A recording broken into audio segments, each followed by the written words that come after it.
Agricultural income section 10(1). हम लोगों ने कई बार इनकम टैक्स पढ़ते समय ये सुना कि एग्रीकल्चरल इनकम एग्जेम्प्ट होती है। क्या पढ़ा? एग्रीकल्चरल इनकम एग्जेम्प्ट होती है। आज भी हम लोग यही देखेंगे कि सेक्शन 10 सब सेक्शन 1, सेक्शन 10 का नाम आते ही आपके दिमाग में जाना चाहिए we are just talking about the exemptions. इसने कहा एग्रीकल्चरल इनकम कवर्ड है सेक्शन 10 सब सेक्शन 1 में। इसका मतलब कि जितनी भी आप इनकम अर्न करोगे थ्रू एग्रीकल्चरल, आपकी इनकम 100% एग्जेम्प्ट होगी, उस पर कोई टैक्स नहीं लगने वाला। इसके पीछे लॉजिक है, गवर्नमेंट भी इनकम पर टैक्स नहीं लगा सकती। किस इनकम पर? एग्रीकल्चरल इनकम पर। कॉन्स्टिट्यूशन ने साफ साफ, या ये कह सकते हो मेंबर ऑफ पार्लियामेंट को भी ये राइट नहीं है, पार्लियामेंट के पास भी ये राइट नहीं है कि वो एग्रीकल्चरल इनकम पर क्या इंपोज कर सके? टैक्स इंपोज कर सके। उसको पूरी तरह से माफ किया गया है। तो सर आज हम लोग पढ़ने क्या जा रहे हैं? एग्रीकल्चरल इनकम को माफ तो किया गया है, लेकिन इनडायरेक्ट वे से उसके ऊपर टैक्स इंपोज किया गया है, न कि डायरेक्ट तरीके से।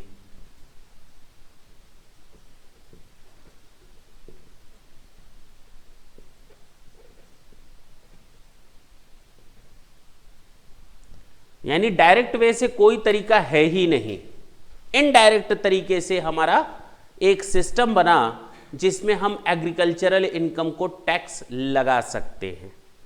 लेकिन सर पहले तो ये बताइए कौन कौन सी इनकम एग्जेम्प्ट होती हैं और एग्रीकल्चरल इनकम का मीनिंग क्या होता है। पहली लाइन तो ये समझ लो कि एग्रीकल्चरल इनकम पूरी तरह से एग्जेम्प्ट होती है, इनकम टैक्स के दायरे में नहीं आती, उस पर कोई टैक्स नहीं लगता। अगर आप अपना स्टडी मैट खोल करके देखें तो इसमें एग्रीकल्चरल इनकम में 3 चीज़ों को शामिल किया गया है। कितनी चीज़ों को शामिल किया गया है? 3 चीज़ों को शामिल किया गया है। ये तीनों चीज़ें एग्रीकल्चरल इनकम मानी जाती हैं और उनको पूरी तरह से माफ किया गया है। लेकिन केवल वही एग्रीकल्चरल इनकम माफ होगी जो इन इंडिया होगी, जो इन इंडिया होगी। आउटसाइड इंडिया की एग्रीकल्चरल इनकम को हम एग्रीकल्चरल इनकम नहीं मानते, या ये कह सकते हो आउटसाइड इंडिया की एग्रीकल्चरल इनकम को हम टैक्स की माफी नहीं देते। क्लियर? सेक्शन 21A ने डिफाइन किया है 3 चीजों को एग्रीकल्चरल इनकम पर टैक्स लगाने के लिए। The first one, any rent और रेवेन्यू ड्राइव्ड फ्रॉम लैंड। इधर देखें, एनी रेंट और रेवेन्यू, ये एक जमीन है। अब आप इस जमीन से कोई रेवेन्यू अर्न कर रहे हो या आप इस जमीन से कोई रेंट अर्न कर रहे हो, ये जमीन इन इंडिया होनी चाहिए। कहां होनी चाहिए? इन इंडिया होनी चाहिए, पहली चीज तो ये।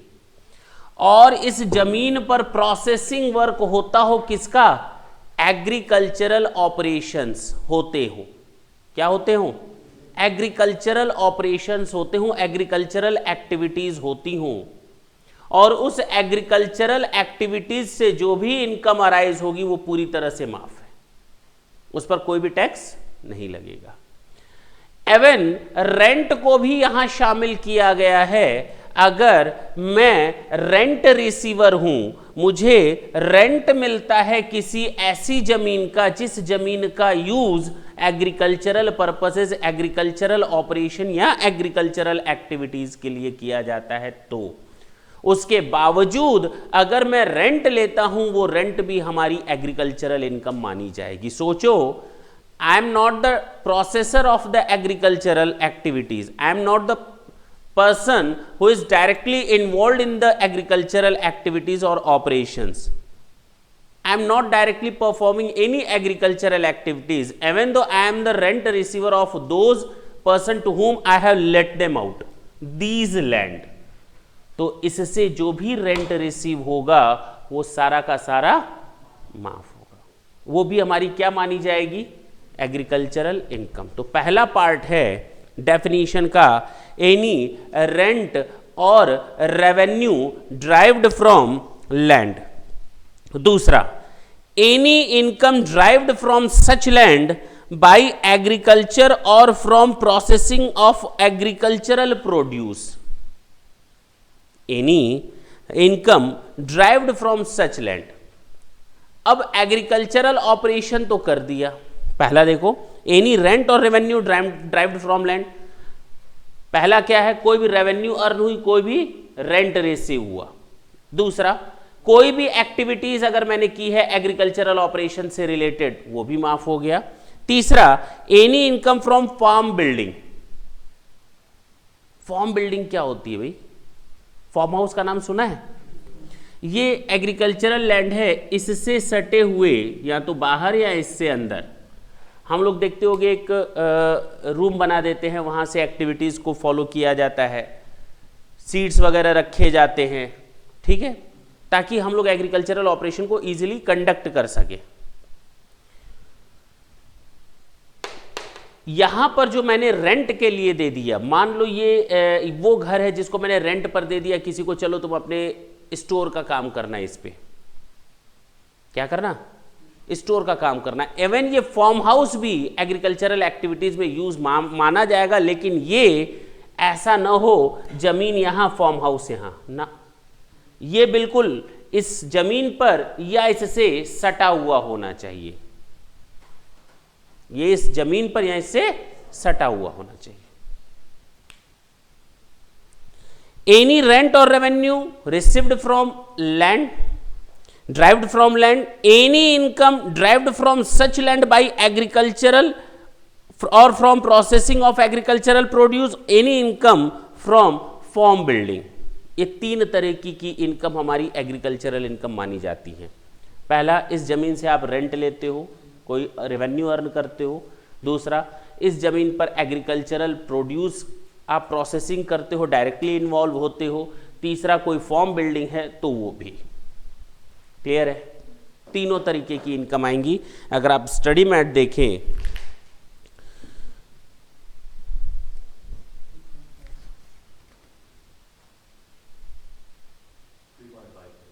हाँ, डेफिनेशन ऑफ एग्रीकल्चरल इनकम दिया है ना, और इसके लिए जो सेक्शन है डेफिनेशन के लिए सेक्शन 21A को यूज किया गया है। किसको यूज किया गया है?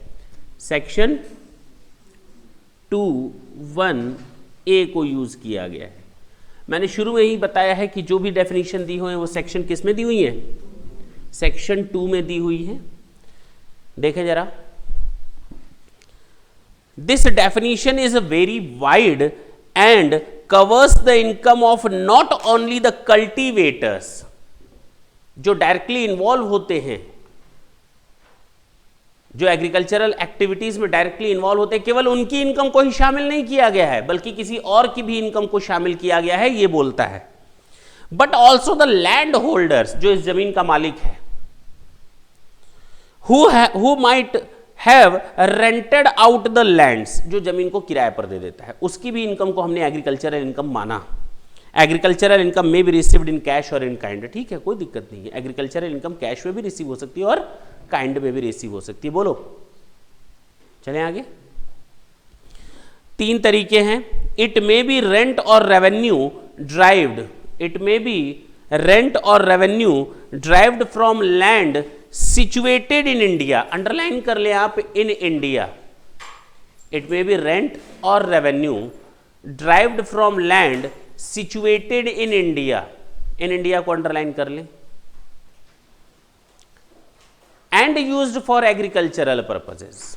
ठीक, तो अब तो ये क्लियर हो गया कि आउटसाइड इंडिया की किसी भी इनकम को हम एग्रीकल्चरल इनकम नहीं मानेंगे। It may be income derived from such land through agriculture or the performance of a process or through a performance of a process ordinarily employed by a cultivator or receiver of rent in kind to render the produce fit to be taken to the market or through the sale of such agricultural produce in the market.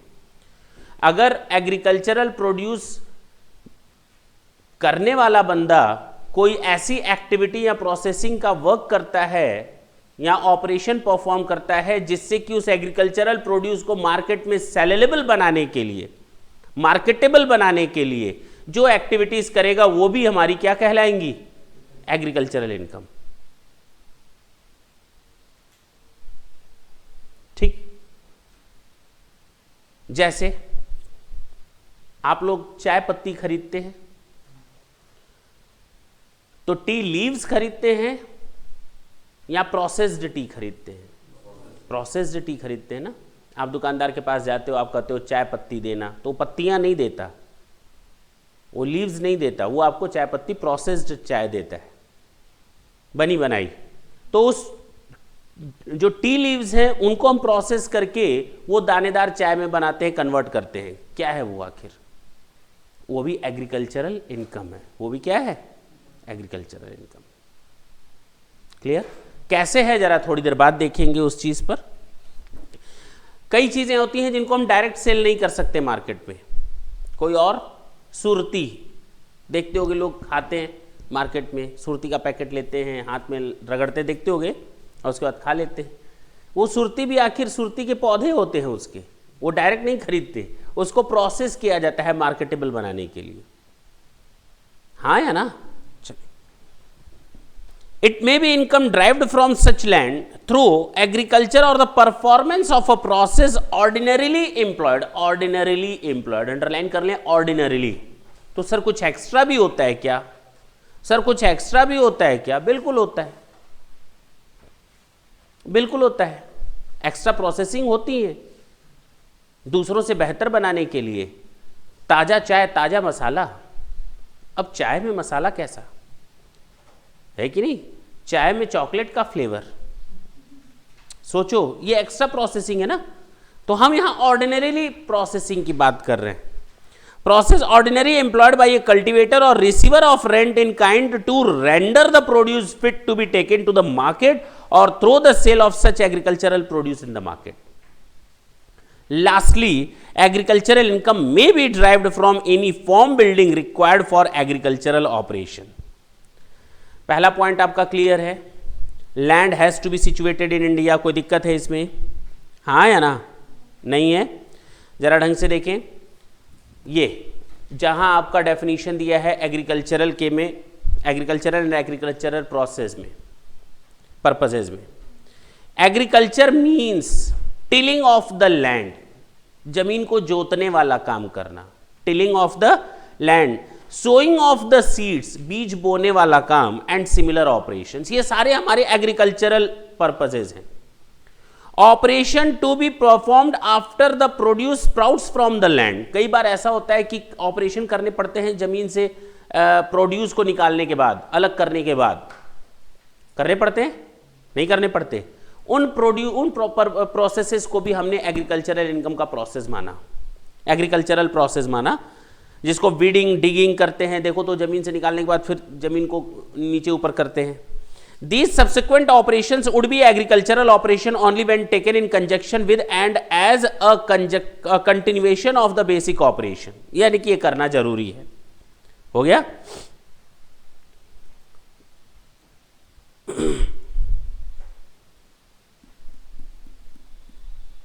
चले, income from nursery, नीचे आते हैं।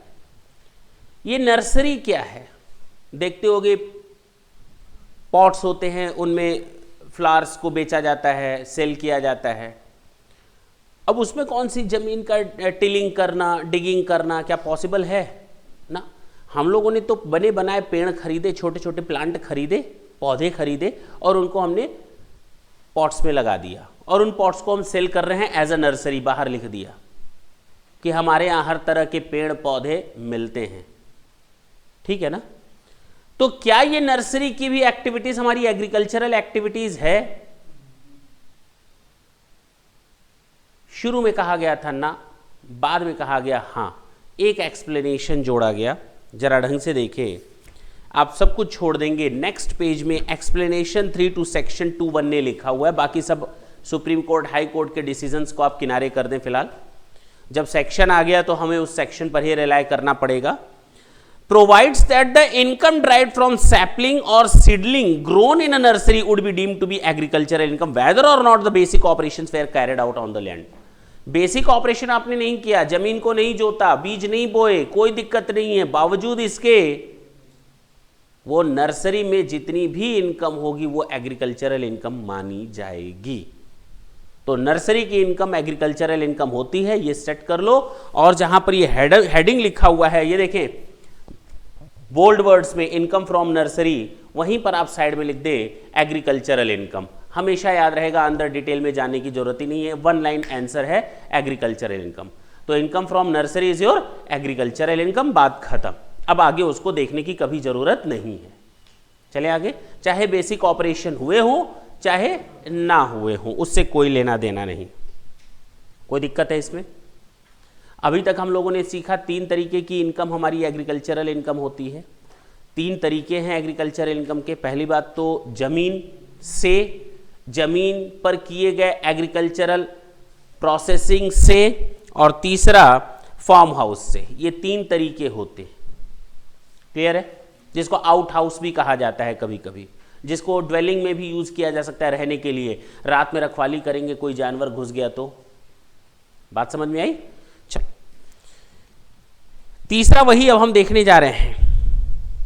अच्छा, process ordinarily employed का क्या मतलब है? अभी मैंने कहा ना, नॉर्मल, एक्स्ट्रा कुछ ना हो।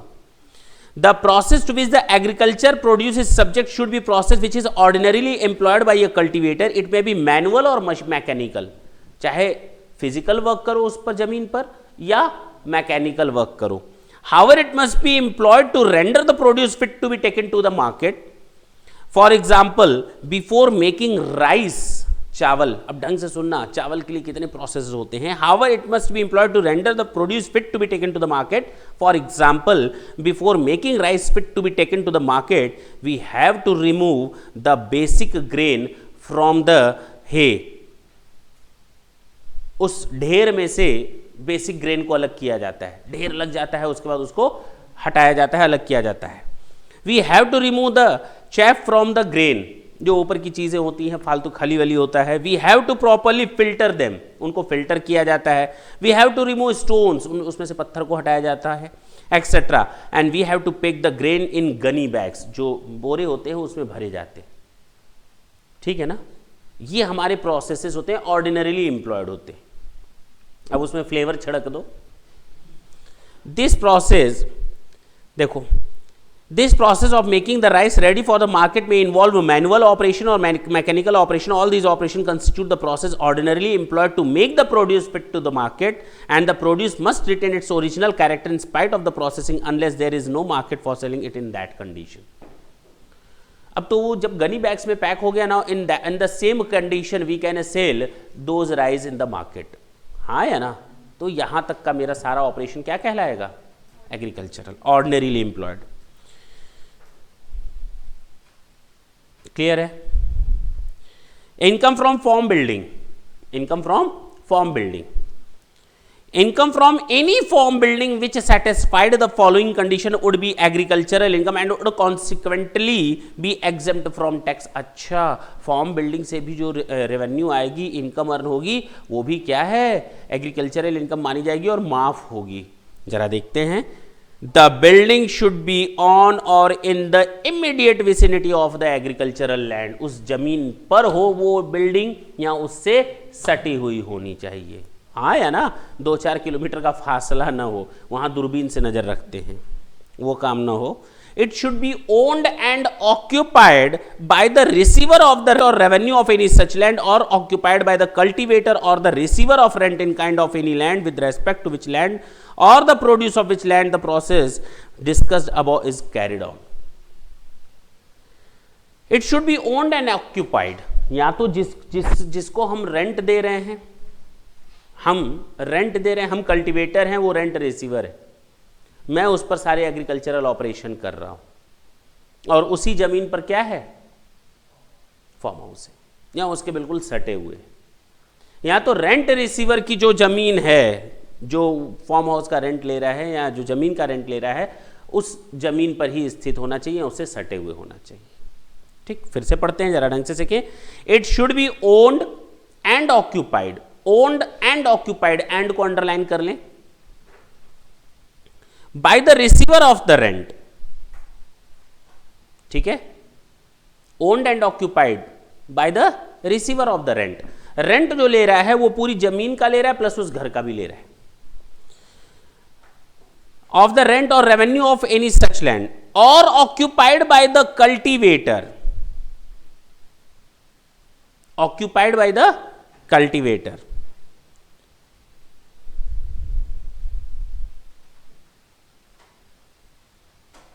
जो कल्टीवेटर है, जो एग्रीकल्चरल ऑपरेशन कर रहा है, उसके द्वारा वो फार्म हाउस क्या किया गया है, ऑक्यूपाई किया गया है। ठीक है ना। And occupied by the cultivator और the receiver of rent in kind of any land with respect to which land or the produce of which land the process discussed above is carried on. जिस जमीन पर ऐसे processing carry on किए जाते हैं, उस जमीन पर वो फार्म हाउस हो या उससे सटे हुए हो। ठीक, अब जिस जमीन पर हम ऐसी एग्रीकल्चरल एक्टिविटी प्रोसेस कर रहे हैं, अगर वो किराए की है और उसी पर ही वो फार्म हाउस है, तो वो रेंट रिसीवर का एग्रीकल्चरल इनकम माना जाएगा, कोई दिक्कत नहीं। वो जमीन का भी एग्रीकल्चरल इनकम उसका माना जाएगा, वो बिल्डिंग का भी एग्रीकल्चरल इनकम उसका माना जाएगा, भले ही फार्म हाउस का वो रेंट क्यों ना चार्ज करे। चलो, जमीन का मेरा ऑक्यूपाइड है, मेरी जमीन है, लेकिन जो फार्म हाउस है वो बिल्कुल जमीन से सटे हुए है, वो किसी दूसरे की है, उसको घर को मैंने ले रखा है कि ताकि मैं अपनी जमीन पर निगरानी कर सकूं, तो रेंट रिसीवर का रेंट जो होगा वो भी एग्रीकल्चरल इनकम होगा। मेरा तो प्रोसेस है ही है। क्लियर है, पक्की बात। तीसरा, the receiver of the rent और रेवेन्यू और द कल्टीवेटर और the receiver of rent in kind should by reason of his connection with such land requires it as a dwelling house और अदर आउट बिल्डिंग्स। वही चीज, dwelling house यानी रहने के लिए यूज करे, रखवाली के लिए, या आउट बिल्डिंग की तरह यूज करे, स्टोर रूम वगैरह के लिए यूज कर सकता है, कोई दिक्कत नहीं है। कोई दिक्कत है तो बताएं यहां तक। यानी तीन चीज़ें आती हैं, जरा देखें, एक दो पेज छोड़ करके फिर से आपकी स्टडी मैट पे लिखा हुआ है, नीचे हेडिंग दी हुई है agricultural income and non agricultural income, दिया है ना, हेडिंग दी है ना, उस पर लिखा हुआ है income derived from the sale of seeds. ठीक है, बीज को बेचेंगे तो वो एग्रीकल्चरल इनकम है। Income from growing of flowers and creepers, फूल, पेड़, पौधे, पत्तियों को बेचेंगे तो भी आपका क्या हो जाएगा, वो agricultural income. Rent received from land used for grazing of cattle required for agricultural activities. हाँ, जरा नॉन एग्रीकल्चरल में देखेंगे, income from breeding of livestock, दिमाग से तो ही निकाल लें। अगर हम जानवरों की नस्लों को पैदा करने का काम करते हैं तो वो शामिल नहीं है एग्रीकल्चरल एक्टिविटीज़ में। वापस आए वहाँ पर एग्रीकल्चरल इनकम पे। Income from growing of flowers and creepers के बाद rent received from land used for grazing of cattle required from agricultural income. जो हमारे जानवर यूज़ होते हैं एग्रीकल्चरल एक्टिविटीज़ में, उनके लिए भी जिस ज़मीन का इस्तेमाल होता है उसको भी हम क्या कहेंगे, जो रेंट हम रिसीव कर रहे हैं उस ज़मीन से, वो भी क्या है, एग्रीकल्चरल इनकम है। मुझे अपने जानवर पालने हैं तो मैंने, वो जानवर कहाँ यूज़ होते हैं, एग्रीकल्चरल एक्टिविटीज़ में यूज़ होते हैं। मैंने किसी की ज़मीन को हायर कर लिया कि थोड़ा भैया हमको ज़मीन दे दो, हम इस पर अपने जानवर पालेंगे। अगर उस ज़मीन का रेंट मुझे मिलता है तो वो भी एग्रीकल्चरल इनकम मानी जाएगी। नस्लों को पैदा करने की बात नहीं हो रही, यहाँ पर ब्रीडिंग की बात नहीं हो रही। Income from growing of bamboo, जो बैम्बू होते हैं, बांस होते हैं, उनको भी अगर आप ग्रो करने का काम करते हैं तो वो भी एग्रीकल्चरल इनकम मानी जाएगी। नॉन एग्रीकल्चरल इनकम में देखें, चाहे आप लाइव स्टॉक को ब्रीडिंग का काम करें, चाहे पोल्ट्री फार्मिंग का काम करें, चाहे फिशरीज़ का काम करें, चाहे डेयरी फार्मिंग का काम करें, ये सारे के सारी एग्रीकल्चरल इनकम नहीं होते, ये याद रखें। पोल्ट्री फार्म नहीं होंगे, डेयरी हाउस नहीं होंगे, फिशरीज नहीं होंगी और लाइव स्टॉक का नहीं होगा। ठीक, यहां तक कोई दिक्कत हो तो बोलो, नहीं है ना। हमने जब आए तब मैंने बताया कि एग्रीकल्चरल इनकम माफ होती है, तो जितना भी अभी तक देखा वो सब माफ है। पहले साइड में दिमाग में जाता है 100% of the agricultural income is exempt from tax under section 10 subsection 1, ये दिमाग में बात आती है। लेकिन अगर दूसरे तरीके से बात करें,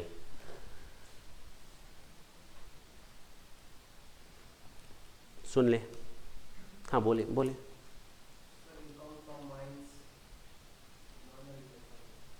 हाँ नहीं, आप जमीन ले लो, नीचे से कोयला निकालो और आपको ये एग्रीकल्चर है तो कोयला नहीं होगा, ठीक।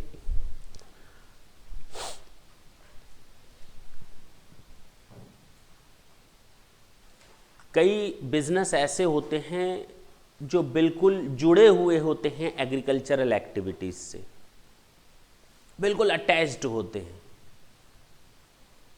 उनका आधा काम एग्रीकल्चरल ऑपरेशंस का होता है और आधा बिजनेस का होता है, एग्रीकल्चरल एक्टिविटीज इन्वॉल्व नहीं होती।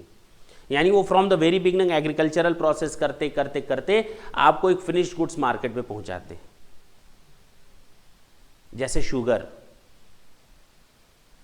तो सबसे पहले शुगर केन होता है, उस शुगर केन को प्रोसेस किया जाता है, उससे शुगर बन करके आती है, हाँ या ना। शुगर केन की बात करते हैं। शुगर केन, मैंने गन्ने बोए, गन्ने को निकाला जमीन से अलग किया, उसको प्रोसेस किया फैक्ट्री में जा करके और उससे शुगर पैदा, शुगर आई, शुगर हमारे यहां तक पहुंची। क्या उस गन्ने को निकाल कर जब हम फैक्ट्री में प्रोसेस कर रहे थे, क्या वो प्रोसेस आपका एग्रीकल्चरल एक्टिविटीज है? नहीं, वो बिजनेस इनकम है। क्या करें अगर ऐसा कोई केस आ जाए तो करना कुछ नहीं है। इस पूरी एक्टिविटीज में शुगर केन से लेकर के शुगर आने तक के प्रोसेस में जितनी भी इनकम आती है उस इनकम को हम दो पार्ट में तोड़ते हैं। एक तो एग्रीकल्चरल इनकम,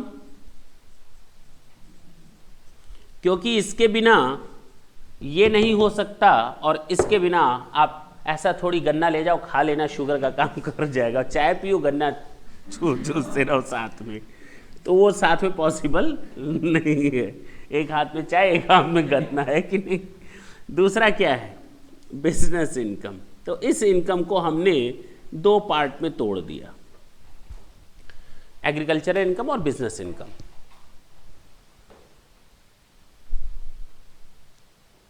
रूल 7 आया। क्या आया? रूल 7।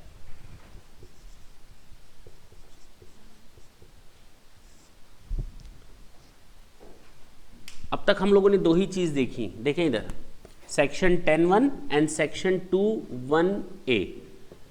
ये सेक्शन 10(1) एग्जेम्प्ट करता है एग्रीकल्चरल इनकम को और ये डिफाइन करता है एग्रीकल्चरल इनकम को। ये तो क्लियर है ना? चलिए, अब हम लोग पढ़ रहे हैं पार्शियल एग्रीकल्चरल और पार्शियल बिजनेस इनकम है। रूल 7 की ओर बात करते, हम कुल मिलाकर के 4 चीज़ों की बात करेंगे। एक ये नॉर्मल केस हो गया, इसके बाद हम बात करेंगे रबर प्लांट्स के रबर की। Rule 7(a). इसके बाद हम लोग बात करेंगे कॉफी की, रूल 7(b). और अब हम बात करेंगे कॉफी के साथ साथ चाय की, रूल 8। ये 4 रूल्स को अब हमें स्टडी करनी है। इन 3 को छोड़ दें, देखें इधर, इन 3 को छोड़ दें, बाकी जितनी भी एक्टिविटीज हो जिसमें इनकम शामिल हो एग्रीकल्चरल प्लस बिजनेस, उसको हम यहां ले जाएंगे। बात समझ में आई? इन 3 को छोड़ दें, कॉफी, टी एंड रबर को, इनके लिए स्पेसिफिक प्रोविजंस हैं। इन 3 के अलावा कोई ऐसी एक्टिविटीज होती है जिसमें पार्शियल बिजनेस और पार्शियल एग्रीकल्चर इनकम होती है, हम उसको ले जाएंगे रूल 7 में। क्लियर? देखें जरा स्टडी मैट, बहुत ही सिंपल है और बहुत ही छोटा है। एक कहानी बता देते हैं, शायद तुरंत तैयार हो जाए। देखें, शुगर केन लाने तक एग्रीकल्चरल एक्टिविटीज पर खर्च हुआ कितना? 12 लाख, ये एक्सपेंसेस है। उसके बाद फिर से खर्च हुआ, जानते हो कितना? 8 लाख, उसको शुगर में कन्वर्ट करने का। ये एग्रीकल्चरल इनकम को जनरेट करने वाला खर्चा है, एग्रीकल्चरल एक्टिविटीज और पर्पसेज या प्रोसेसेज या ऑपरेशंस पर किए जाने वाला खर्चा है, और ये बिजनेस एक्टिविटीज पर किए जाने वाला खर्चा है। इसकी मार्केट वैल्यू है 25 लाख और इसकी मार्केट वैल्यू है 40 लाख। क्या करें, कौन सा तरीका यूज करें? अब हम एक काम करते हैं, इस बिजनेस की, ये मान लें कि इस बिजनेस ने जो एक्टिविटीज कर रहा है बिजनेस का, उसने शुगर केन खरीदा, खुद खरीदा। कितने में खरीदा होगा? अगर खरीदता तो कितने में खरीदता? 1 लाख की बात, 25 लाख। अगर ये एक्टिविटीज खुद नहीं ऑपरेट करता तो इसको ये शुगर केन खरीदना पड़ता कितने लाख में? 25 लाख में। यानी 40 लाख में पूरा बिजनेस किया इसने, और 25 लाख में एज अ रॉ मटेरियल इसने खरीदा, और जो इसने ऑपरेशन पर खर्च किए ये 8, कुल मिलाकर 7 लाख रुपए की इसकी बिजनेस इनकम हो गई। सिंपल सा हिसाब किताब बताया गया कि जो एग्रीकल्चरल प्रोड्यूस हैं उनकी फेयर मार्केट वैल्यू को आप डिडक्ट कर दो ना, बात खत्म करो। आप इस बिजनेस की अल्टीमेट सेल देख लो, 40 लाख हो गई। अगर ये एग्रीकल्चरल इनकम को किनारे कर दो, अगर ये प्रोड्यूस नहीं बनाता तो हम ये खरीदते। हम 40 लाख में सेल तो कर रहे हैं, लेकिन अगर ये खरीदते तो कितने में खरीदते? 25 लाख में खरीदते, माइनस जो हमने बिजनेस पर जो ऑपरेशन एक्सपेंसेस किए हैं वो लेस कर दो। ये 12 लाख अब लेस करने की क्या जरूरत, जब आपने 25 लाख सीधे सीधे ले लिया तो बात खत्म हो गई। एक लाइन की बात, देखो ना कितना सिंपल है भाई, कोई हेडेक ही नहीं है यहां पर तो। और यही बताया गया है रूल 7 में, पढ़े।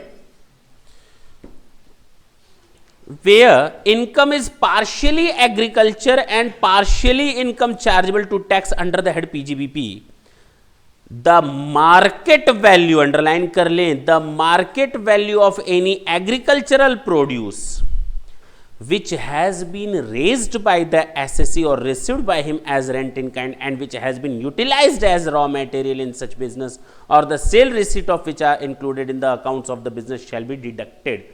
तो ऊपर जो लिखा हुआ है मार्केट वैल्यू और नीचे शैल बी डिडक्टेड, दोनों को अंडरलाइन कर लें। Market value of agricultural produce shall be deducted, बीच की सारी लाइनें आप लोग गायब कर दें।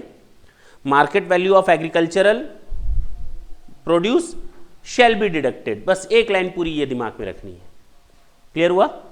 चलो, no further deduction shall be made in respect of any expenditure incurred by the assessee as a cultivator or receiver of rent in kind. That's it. No further deduction is allowed for any expenditure which are incurred for agricultural produce. हाँ है ना, पक्की बात। Illustration number 2 दिया हुआ है नीचे, मैं उसको देखता हूं क्या दिया है।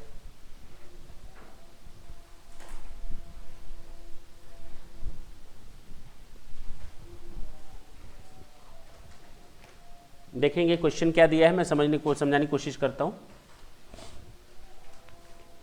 Mister B grows sugar cane, Mister B है ये ग्रो करता है शुगर केन को।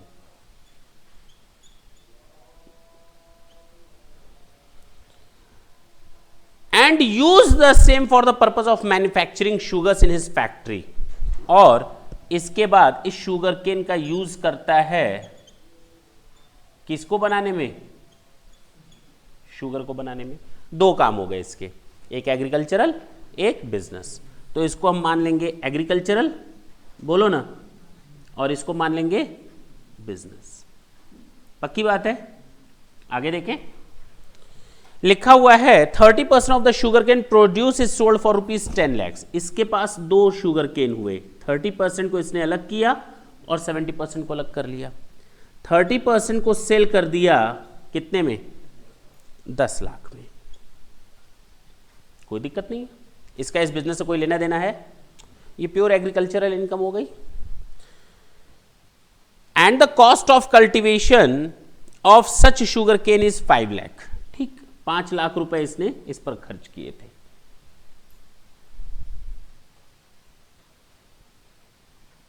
The cost of cultivation of the balance sugar cane is 14 lakh. जो बाकी बचे उसको सेल नहीं किया, लेकिन उस पर जो खर्च हुआ है वो कितना हुआ है? 14 लाख। ये सेल किया है 10 लाख में, खर्च हुआ था 5 लाख, बाकी का पर इसने जो खर्च किया है वो 14 लाख का खर्च किया है। And the market value of the same is 22 lakhs. इसकी जो मार्केट वैल्यू है वो कितने की है? बेचा नहीं है।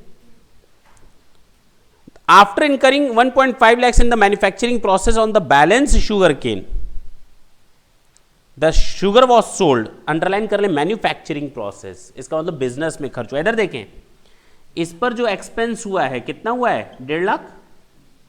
बोलो, फैक्ट्री में। The sugar was sold for 25 lakh. Sugar not sugar cane, sale कितने में हो गई? अब देखिए इधर, बताओ और क्या लेस करें?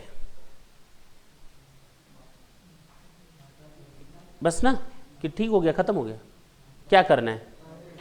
सीधे इसकी मार्केट, चूंकि ये सेल तो हुआ नहीं, मान लेंगे कि इस 25 लाख को जो मैंने बेचा है हमने शुगर केन मार्केट से खरीदा है, इस 22 लाख को भी क्या करो?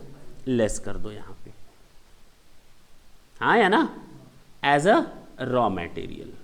पक्की बात है ना? कितना आया इनकम? ये बिजनेस इनकम हो गई, बात खत्म। क्या दिक्कत है? ये सब माफ है ही है, ये टैक्सेबल हो जाएगा, खत्म हो गया। 7 कौन सी नई चीज बोल दी इसने? फिर से करें, फिर से देखें, जरूरी है।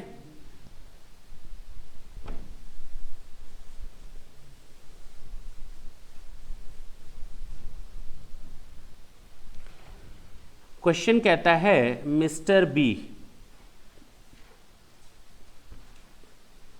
शुगर केन का भी काम करता है और उसको फिर शुगर बनाने का काम करता है। जो इसने शुगर केन बनाई है उसको 2 पार्ट में इसने रखा, 30% एंड 70%। डायरेक्ट सेल कर दिया इसको, हाँ या ना, और यूज कर लिया किस में? शुगर में। जो डायरेक्ट सेल है वो है 10 लाख की, और इसकी मार्केट वैल्यू है 22 लाख की। पक्की बात है ना? जो एक्सपेंसेस हुए थे वो हुए थे 5 लाख के, और यहां जो एक्सपेंसेस हुए थे वो हुए थे 14 लाख के।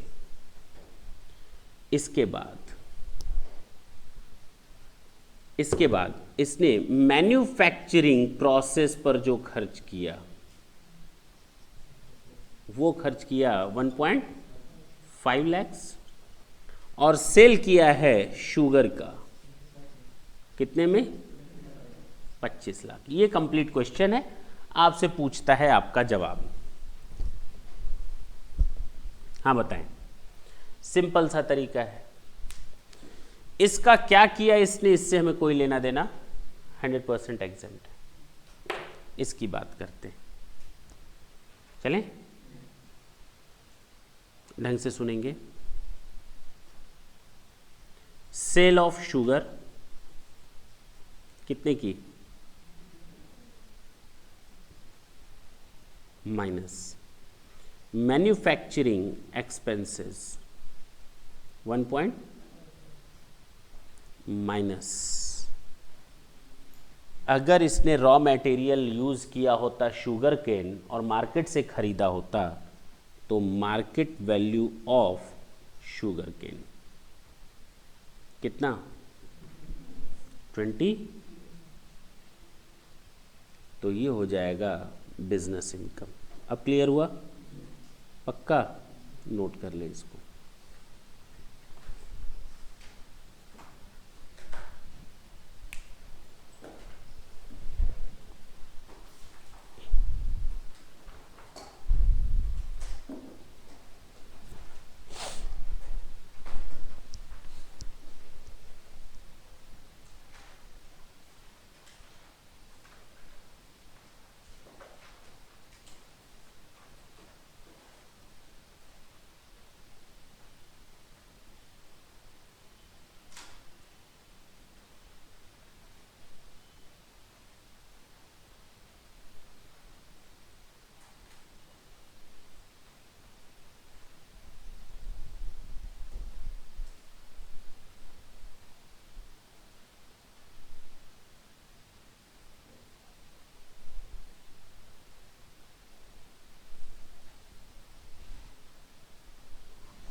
अगर क्वेश्चन में हमसे पूछ लेता कि कैलकुलेट एग्रीकल्चरल इनकम,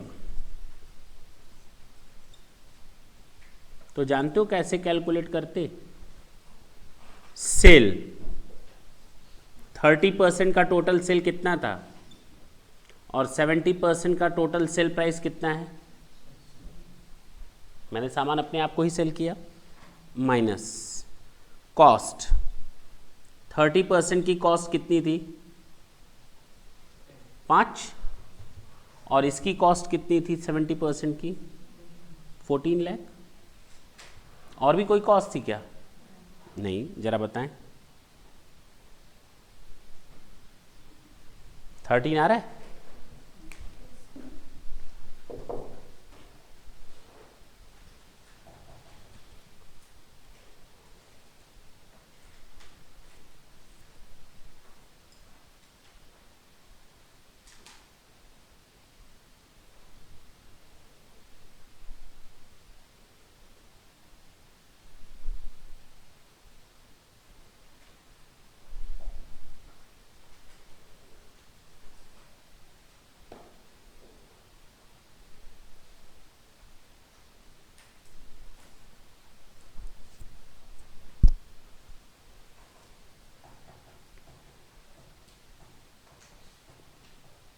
ठीक,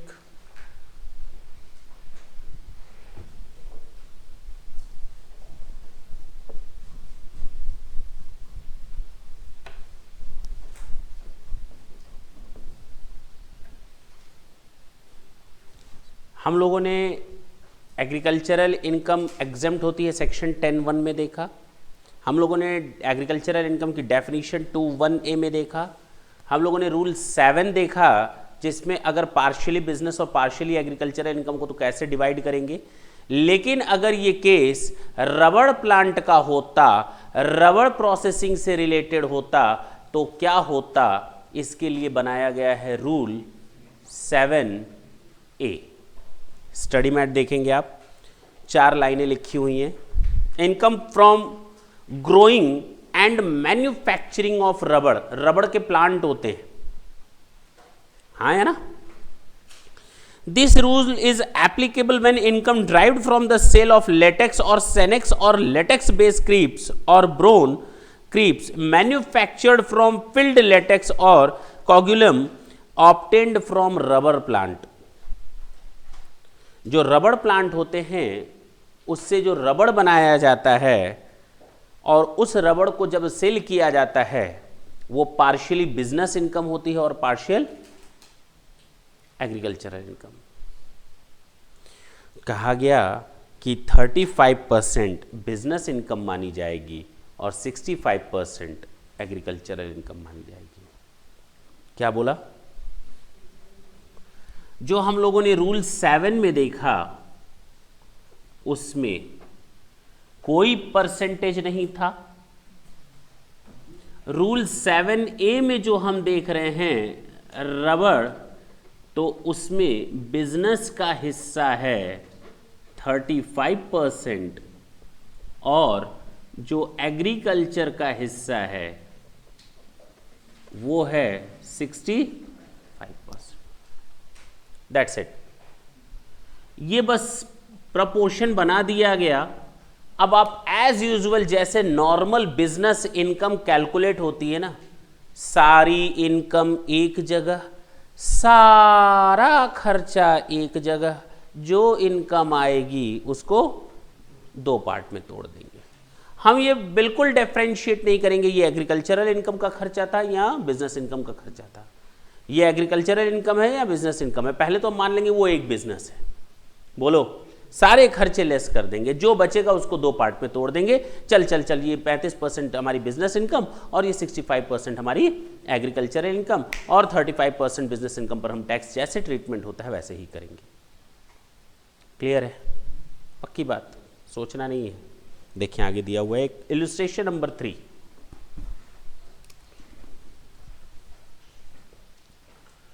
Mr. C manufactures latex from the rubber plants grown by him in India. These are then sold in the market. तो सेल किया है कितने में? 30 lakhs में। The cost of growing rubber कितना है? 10 lakhs। And manufacturing, cost of manufacturing rubber 8 lakhs। कितना हो गया बता सकते हो? बोले।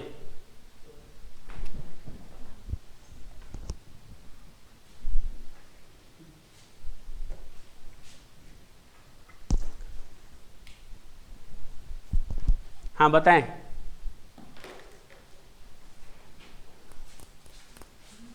बोले। सॉल्यूशन में अगर हम बात करें, इनकम फ्रॉम रबर बिजनेस, बोलो।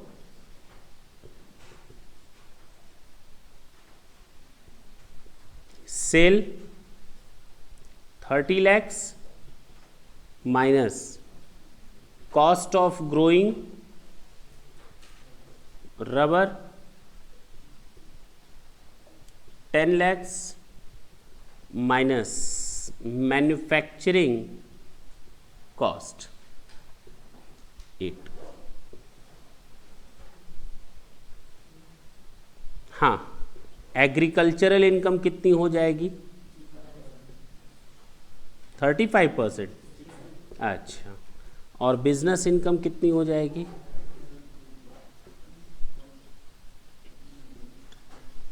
हाँ बताएं, अलग अलग करें।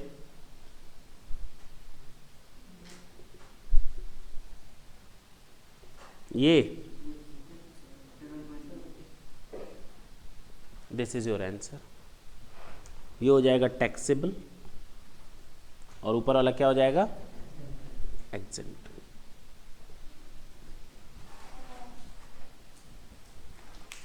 समझ में आई बात? बोलो।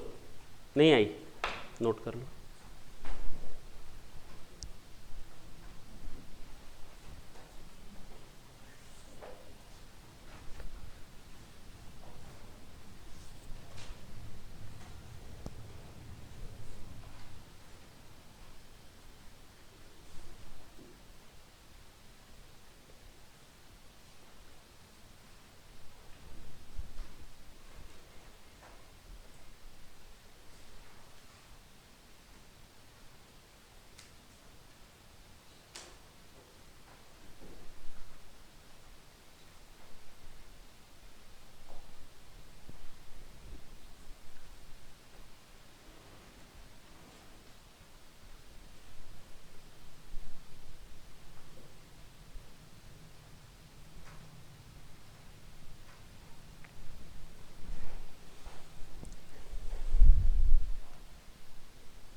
हटाएं।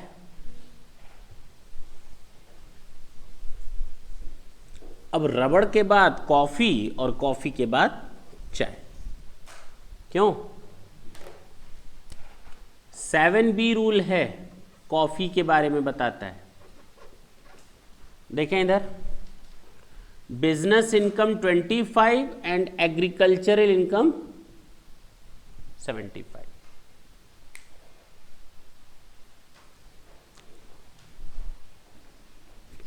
ढंग से सुने।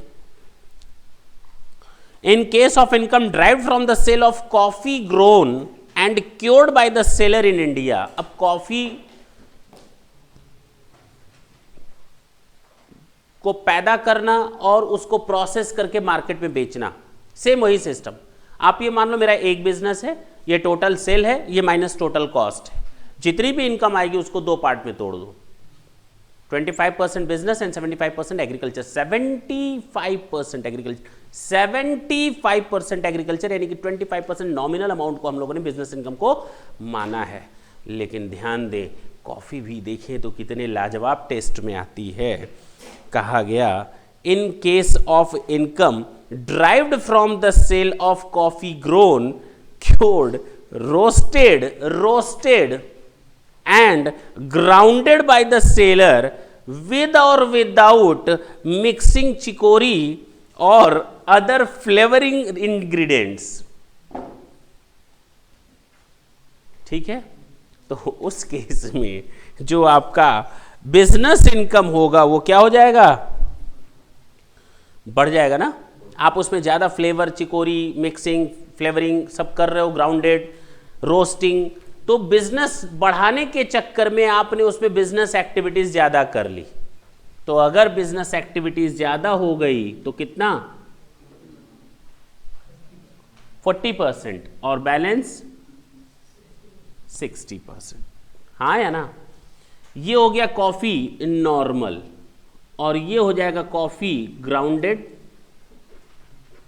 मिक्सिंग, चिकोरी, फ्लेवरिंग, कुछ भी हो उसमें आपका बिजनेस इनकम बढ़ जाएगा। क्लियर हुआ, बिल्कुल नॉर्मल है। लास्ट आते हैं हम रूल 8 में, वो है हम लोग का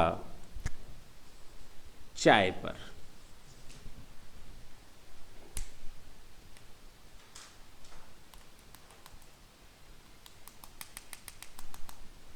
इसीलिए मम्मी ने तेरी मुझे चाय पे बुलाया है कि नहीं।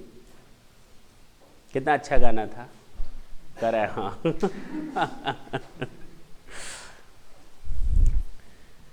Income from growing and manufacturing of tea. The rule applies only in cases where the assessee himself grows tea leaves and manufacturing tea. जाहिर सी बात है, दोनों काम एक ही बंदा कर रहा है।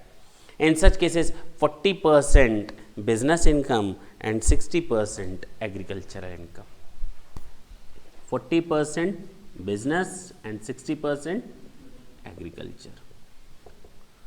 समझ में आई बात, क्लियर है।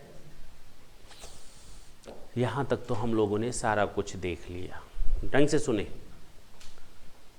मैंने अब तक केवल इतना ही बताया, सुन लें कि ये जो एक्टिविटी होती है, चाहे कोई भी एग्रीकल्चरल एक्टिविटी, चाहे ये एक्टिविटी मिक्स करने वाली, partial in business, partial agricultural, तो ये पार्शियल एग्रीकल्चरल पूरी तरह माफ़ है। दूसरा मैंने बताया एग्रीकल्चरल एक्टिविटीज़ पूरी तरह माफ़ होती हैं। ऐसा सोचना बिल्कुल ही गलत है। मैंने आते ही पहला सेंटेंस बोलने के बाद मैंने बोला there is an indirect way to tax impose the tax on the agricultural income also. यहाँ पर एक तरीका है जहाँ पर एग्रीकल्चरल इनकम पर हम लोग टैक्स चार्ज करते हैं। आपने बिजनेस को अलग कर लिया, एग्रीकल्चरल एक्टिविटीज़ को अलग किया। अब एग्रीकल्चरल एक्टिविटीज़ को आप देखिए, इस पर भी टैक्स लगेगा। एग्रीकल्चरल एक्टिविटीज़, एग्रीकल्चरल इनकम पर भी टैक्स लगता है। वो टैक्स के दायरे में आएगा अगर ये शर्तें पूरी हो। ठीक, अब तक हम लोगों ने केवल एक ही चीज पढ़ी कि एग्रीकल्चरल इनकम पूरी तरह से माफ होती है ना, दिमाग से ये बात निकाल लें। एग्रीकल्चरल इनकम पर इनडायरेक्ट वे से टैक्स लगाया जाता है बशर्ते ये कंडीशंस क्या हो, फुलफिल्ड हो। तो इंटीग्रेशन ऑफ एग्रीकल्चरल इनकम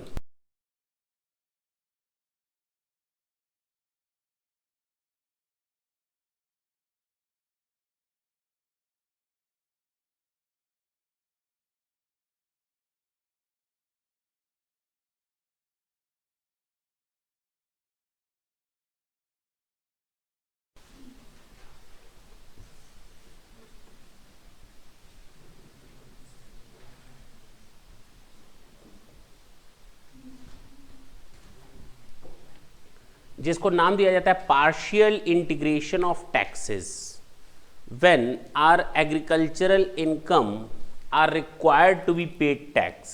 अजीब बात लग रही होगी कि हम लोग डायरेक्ट क्यों नहीं कर पा रहे, तो डायरेक्ट के लिए मैंने कॉन्स्टिट्यूशन ऑफ इंडिया का हवाला दिया था।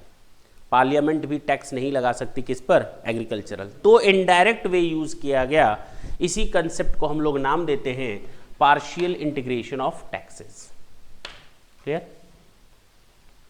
ये सिस्टम केवल एप्लीकेबल होता है इंडिविजुअल पर, एचयूएफ पर, अनरजिस्टर्ड फर्म पर, एओपी, बीओआई और आर्टिफिशियल पर्संस पर। Applies on individual, HUF, unregistered firms, AOP, BOI and artificial person. इन पर यह अप्लाई होता है। कंडीशंस हैं 3। पहली condition, net agricultural income should exceed ₹5,000। Conditions क्या हैं?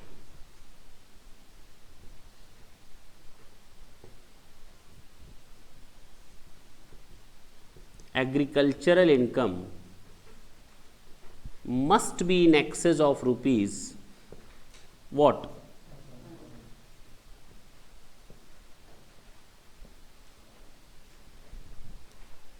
पहली कंडीशन। दूसरी कंडीशन, नॉन एग्रीकल्चरल इनकम। अच्छा, यानी एग्रीकल्चरल इनकम को हटा दो, हम बाकी इनकम्स की बात कर रहे हैं। Non agricultural income should exceed the maximum amount not chargeable to tax.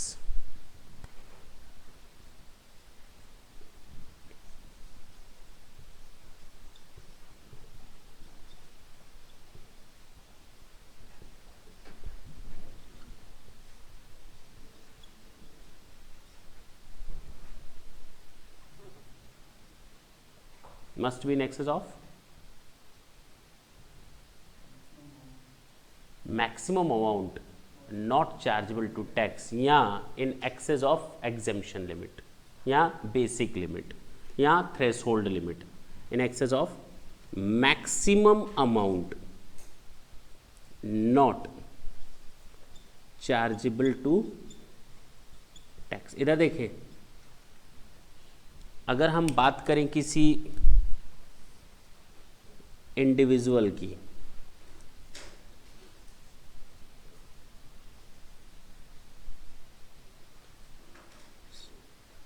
As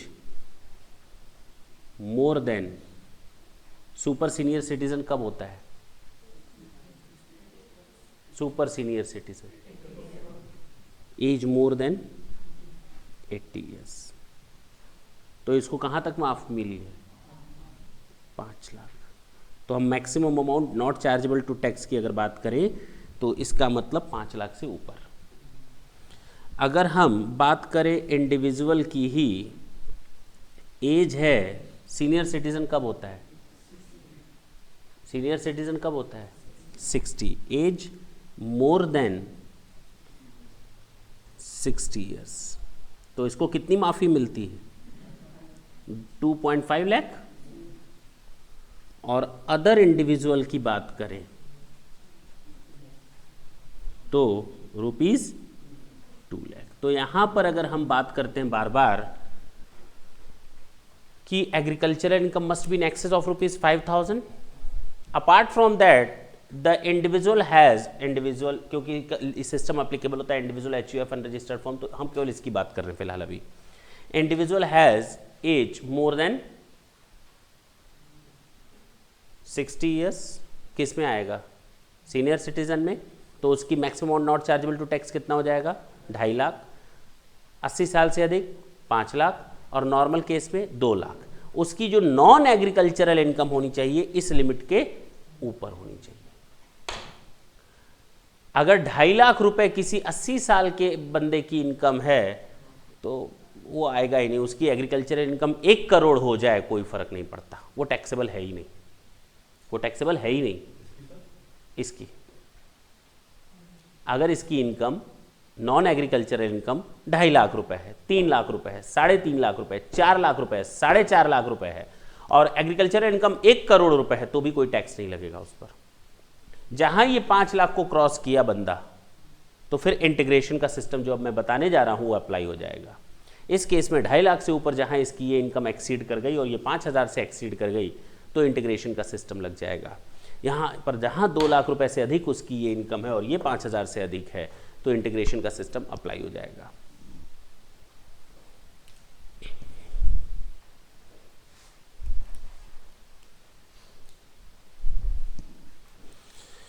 चलें, हटा सकते हैं,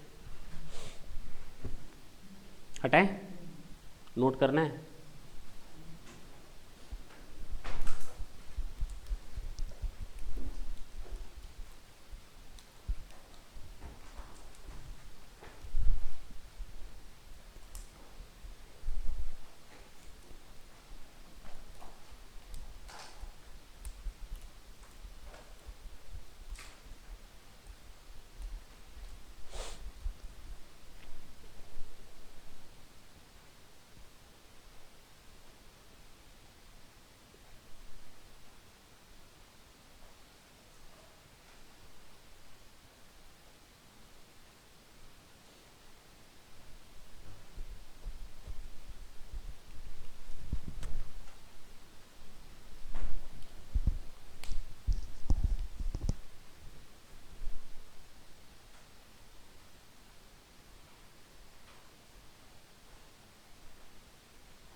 हो गया?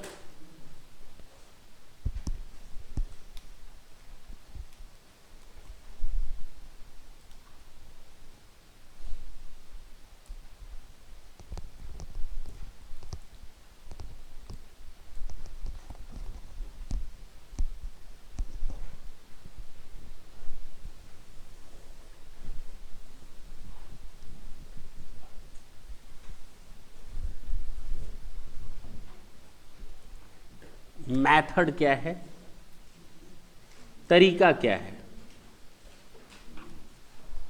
सुने इधर, सबसे पहले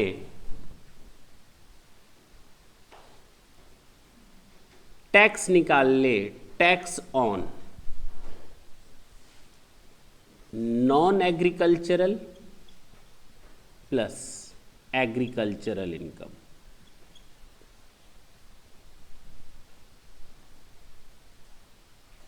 ठीक है, माइनस कर दें tax on basic exemption limit. बोलो ना, बेसिक एग्जेम्पशन का मतलब यहां क्या समझ रहे हो? Maximum amount not chargeable to tax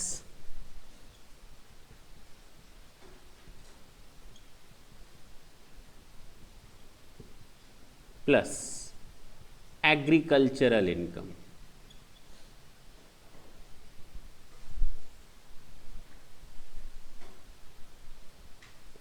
tax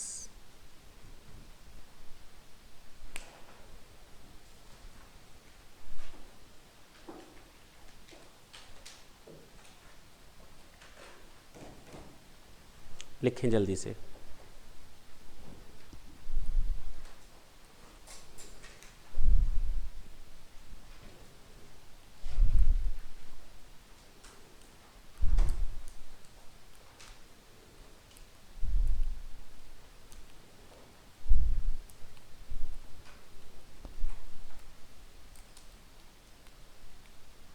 चले,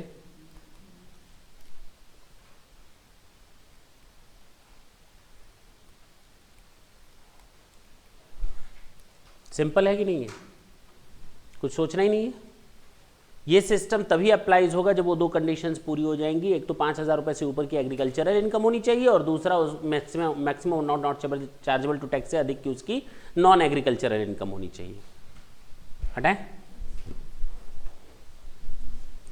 एक क्वेश्चन सॉल्व करते हैं।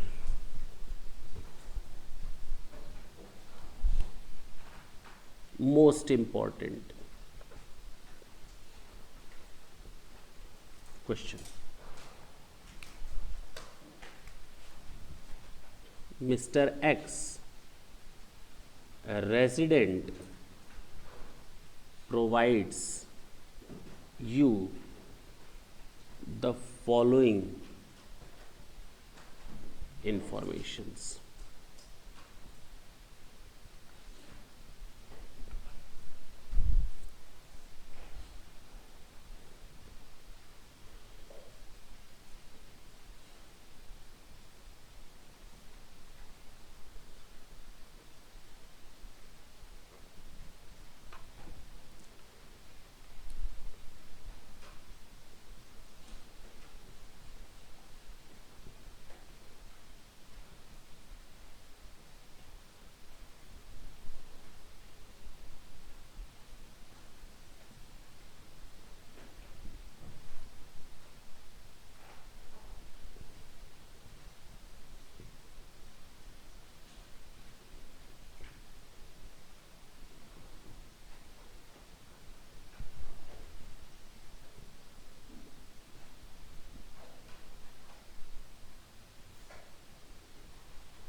Income from salary 2 lakh plus income from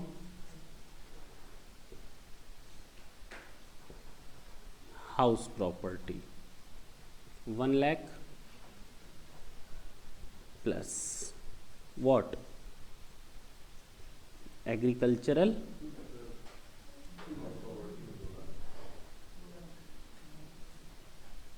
income.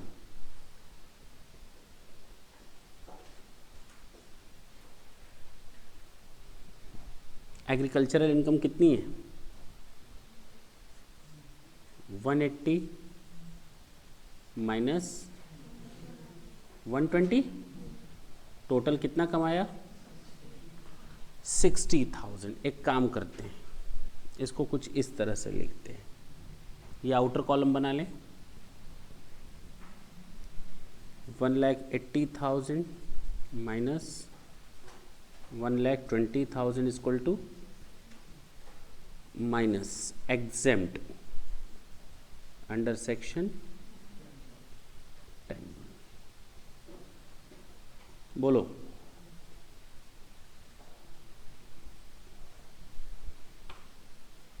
Total income कितना है?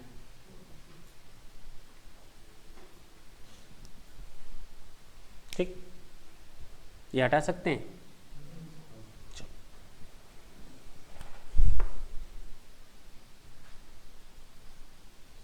टैक्स कैलकुलेशन,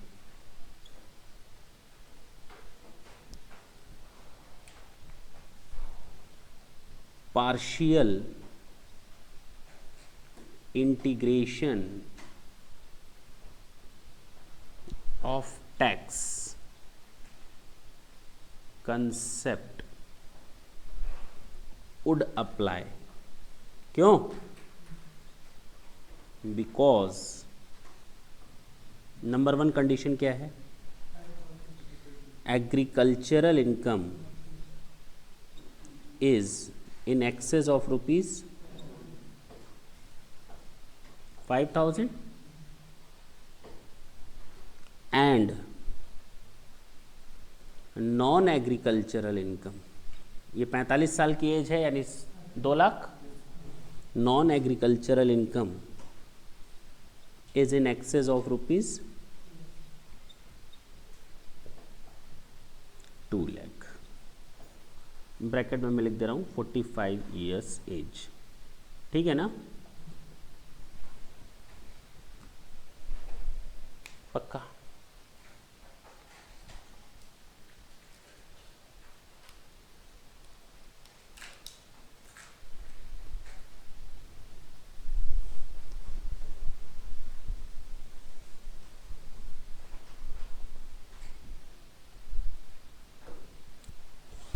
इधर देखें,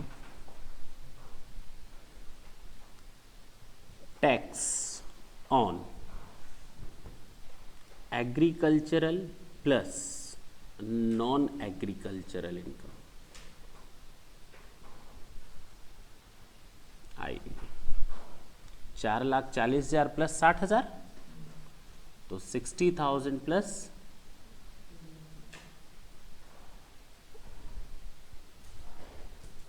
'हाँ बताएं। नहीं, 5 लाख पर टैक्स बताएं हमको।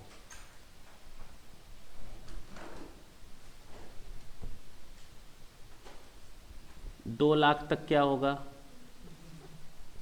टैक्स 0, और 2 लाख से 5 लाख तक कितना आ जाएगा?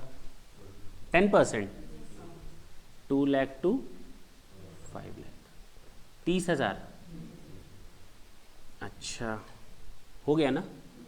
पक्का? चलो, तो यहाँ पर आ गया आउटर कॉलम में 30,000 minus tax on 2 lakh plus 60,000, ये एग्जेम्पशन लिमिट है, प्लस एग्रीकल्चरल इनकम कितना है? ये 2 लाख 60,000, तो सीधे सीधे 60,000 का 10% 6,000 माइनस कर दें।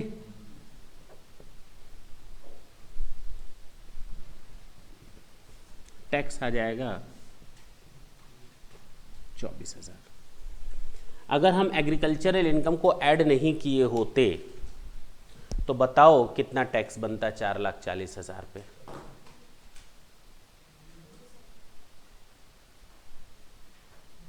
बोलो, तब भी 24,000 ही आता।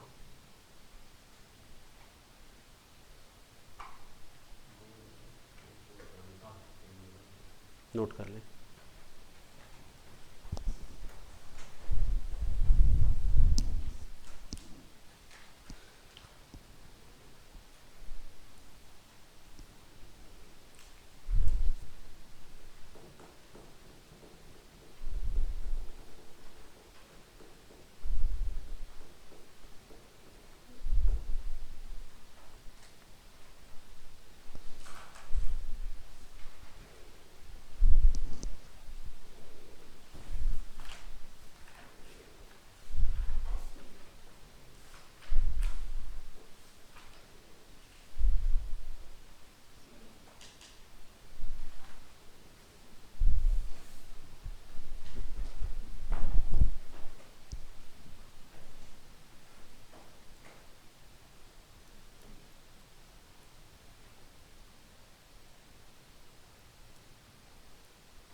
ये दरवाज़ा बंद नहीं करेंगे आप लोग।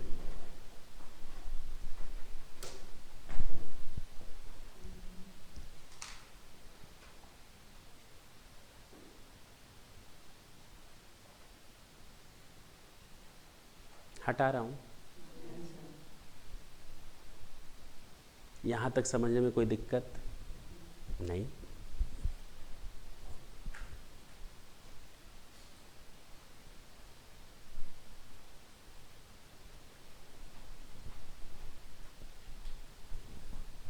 थोड़ा स्पीड लें।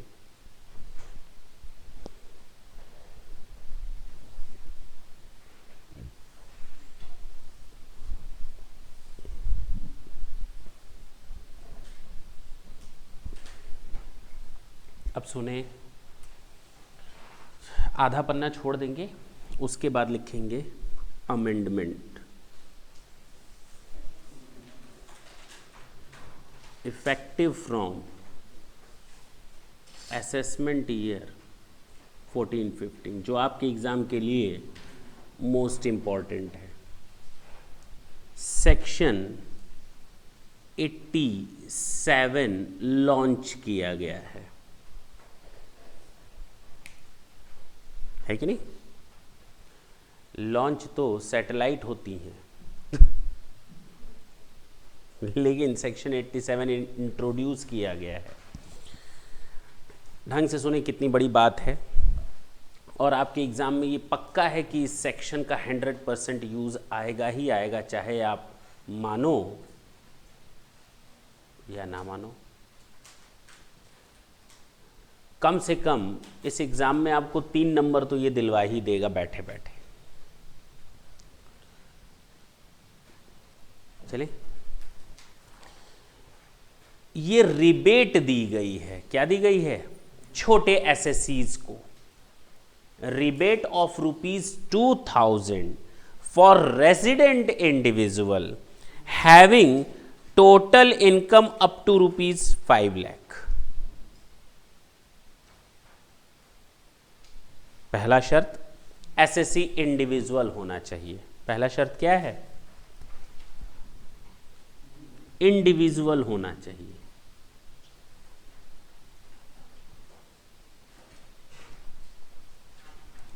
टोटल इनकम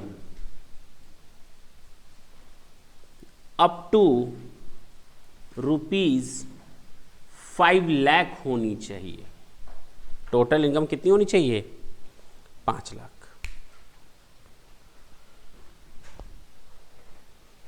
इंडिविजुअल, अच्छा इंडिविजुअल होना चाहिए और वो भी रेजिडेंट इंडिविजुअल होना चाहिए, ये भी याद रखना।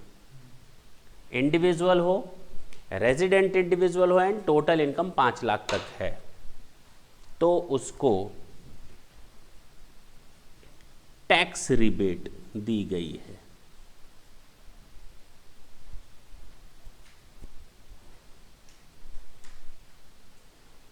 $2,000 और actual tax which ever is less.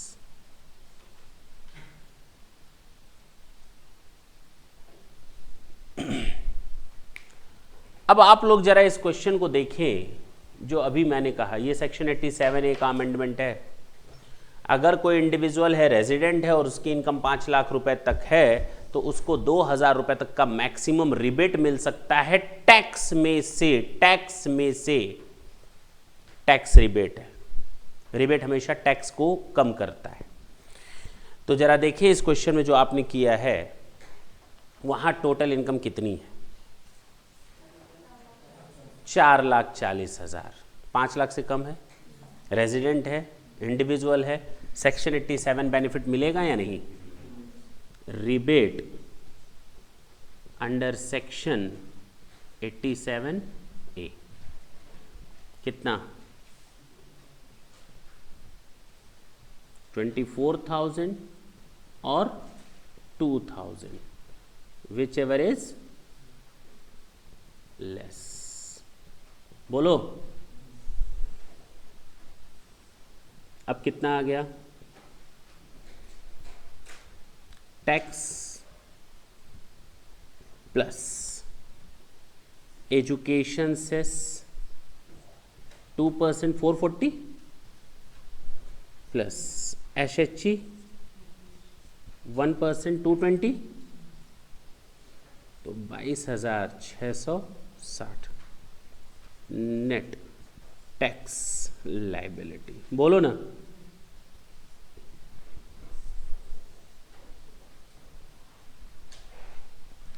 ये हुआ आपका पूरा answer.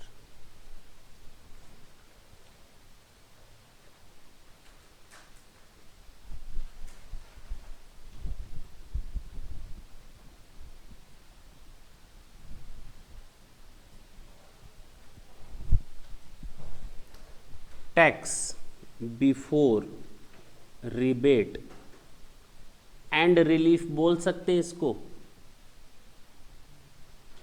Tax after rebate and relief बोल सकते हैं इसको।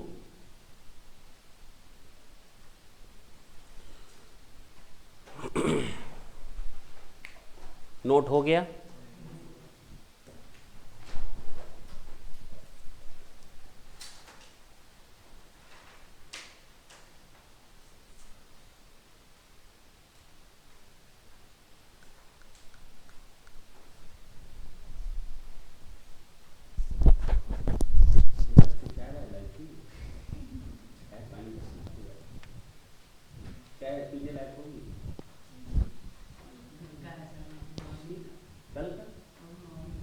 क्या दिक्कत है?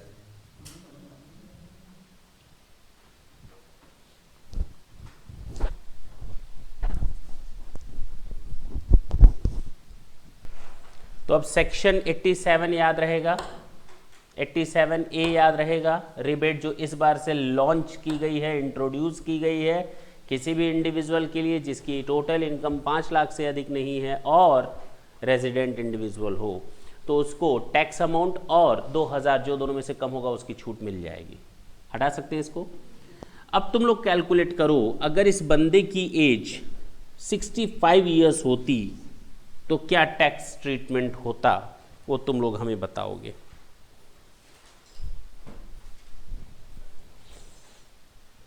अगर इस बंदे की एज 65 ईयर्स होती तो टैक्स कितना आएगा वो कैलकुलेट करके तुम लोग हमें बताओ।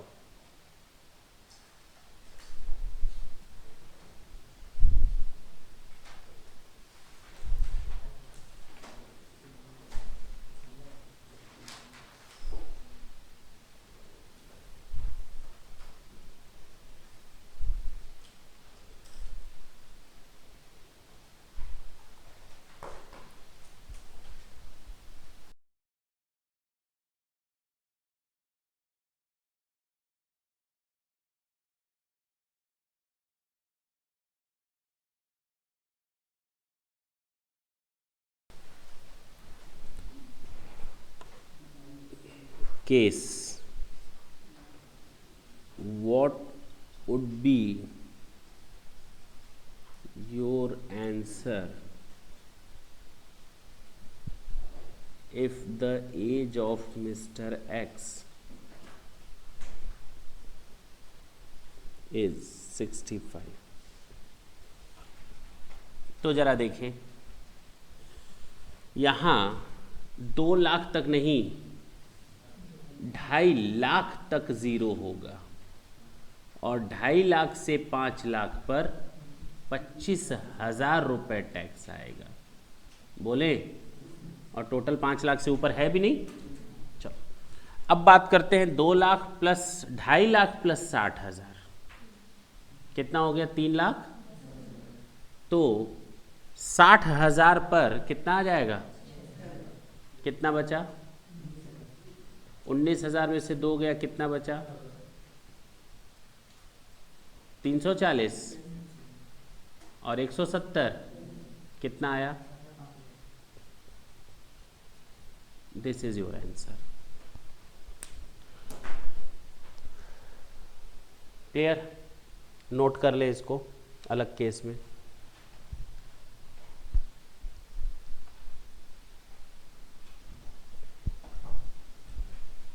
Last question,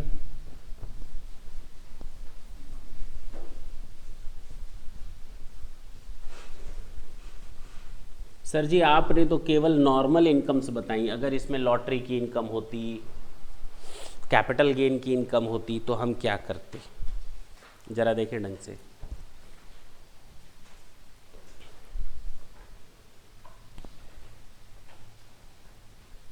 mister x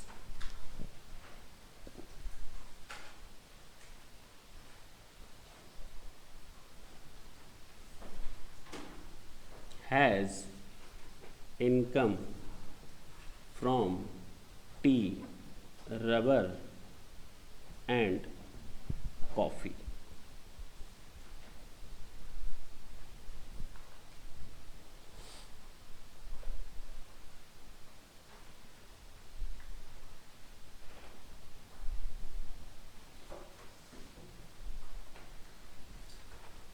Details.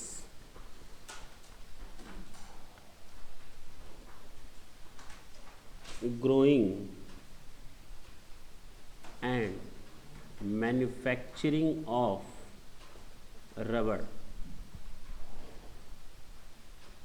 rupees 5 lakh.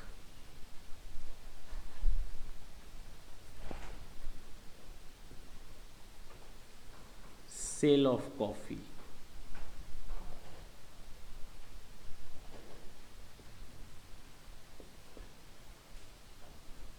$3,50,000.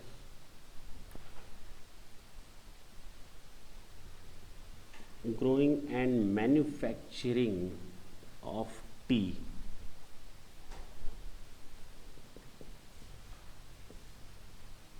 $7 lakh.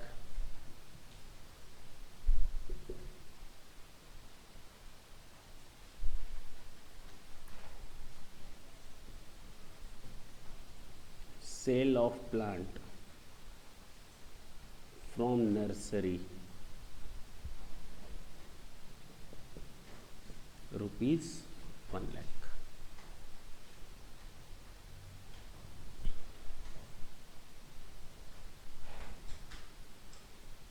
LTCG on sale of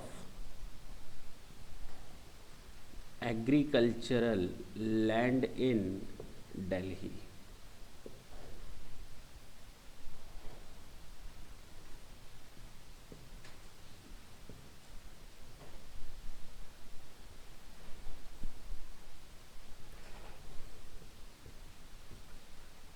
income from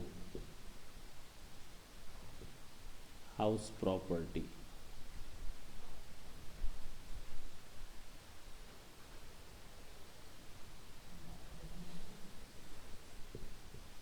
$7,000 per month.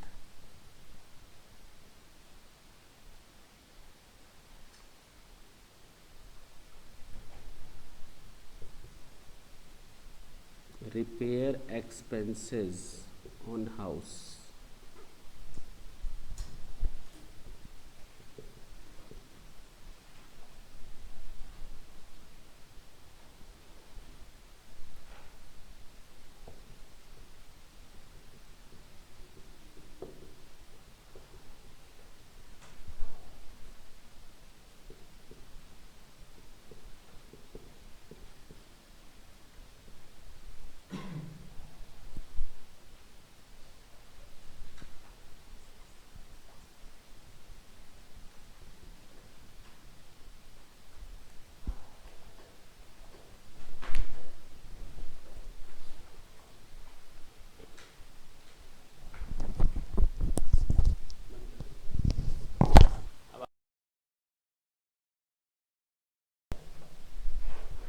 देखें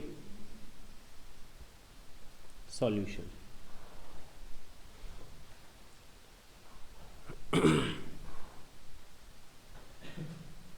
income from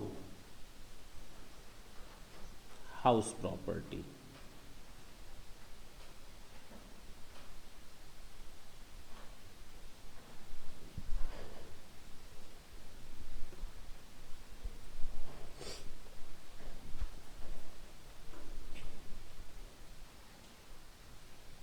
income from house property की जब हम बात करते हैं तो ग्रॉस एनुअल वैल्यू ले लेते हैं ना।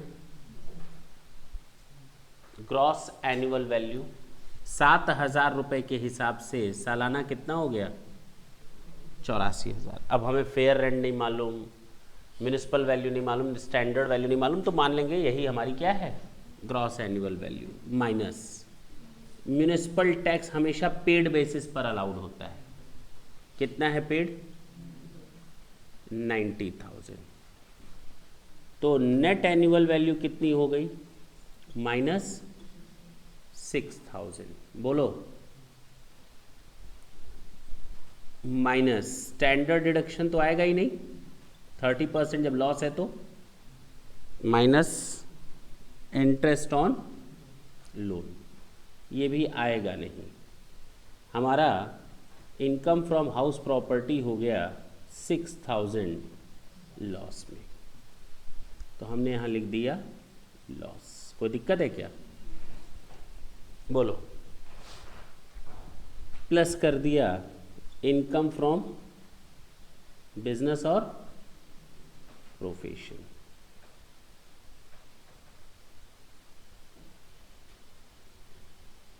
इसको लिख लें आप, इसको वर्किंग नोट नंबर 1, इसको लिख लें। तो हम इसको हटाने जा रहे हैं, वर्किंग नोट नंबर 1 को हम हटाने जा रहे हैं। हाँ लिख लें, उसके बाद ही हटाएंगे। और थोड़ी स्पीड ले आएंगे लिखने में।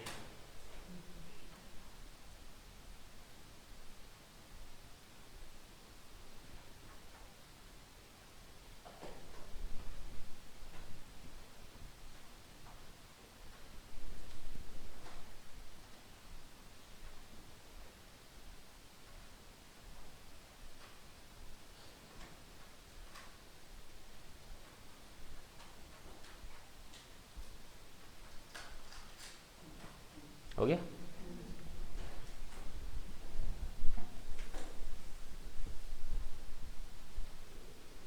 देखें वर्किंग नोट नंबर 2 किसके बारे में कैलकुलेशन करेंगे?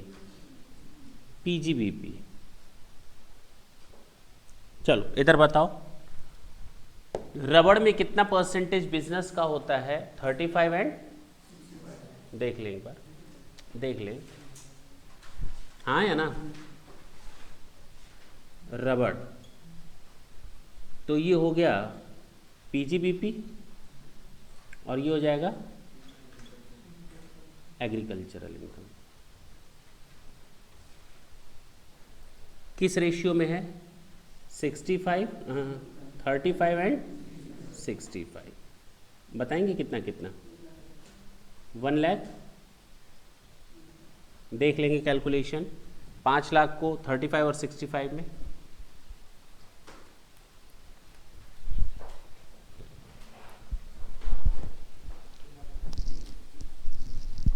3 लाख 25,000 पक्का ना, प्लस करेंगे इसमें।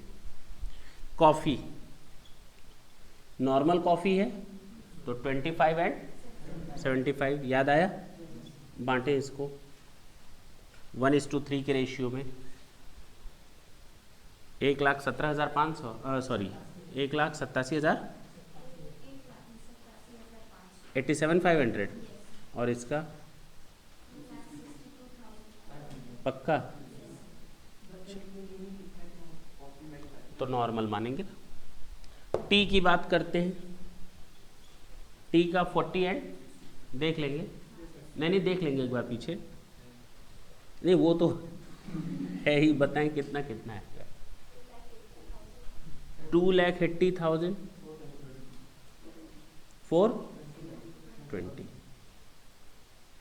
और इसमें दिया हुआ है नर्सरी,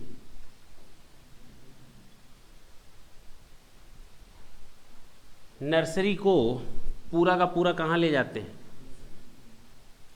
बता सकते हैं टोटल दोनों का?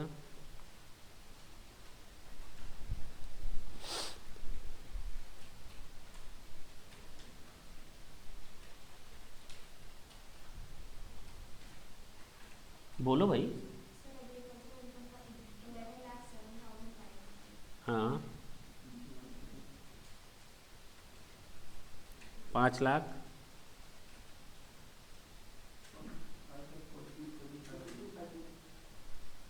एट्टी टू 42 आ गया, बोलो बोलो, कोई दिक्कत है? तो हमने इनकम फ्रॉम बिजनेस और प्रोफेशन ले लिया कितना, 5,42,000, कोई दिक्कत है? ये सब हिसाब किताब हो गया, हाउस प्रॉपर्टी हो गया, रिपेयर हो गया, म्युनिसिपल टैक्स हो गया, बचा क्या? इनकम फ्रॉम कैपिटल गेन ना, कितना? 3,13,500 ग्रॉस टोटल इनकम, बताएं कितना आया? 8,50,000 एग्जैक्ट आ रहा है। ये हमारी ग्रॉस टोटल इनकम है।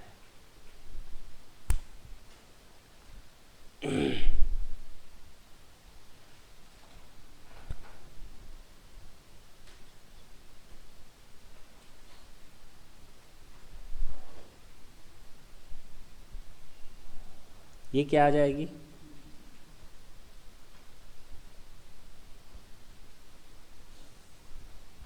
कितनी?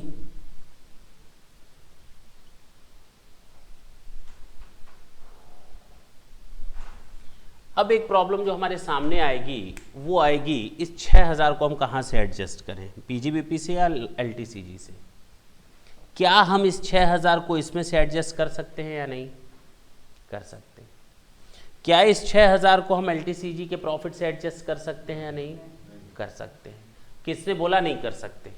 अरे एलटीसीजी में लॉस होता है तो वो कहीं से एडजस्ट नहीं हो पाता। अच्छा हाँ नहीं, यही है। नोट,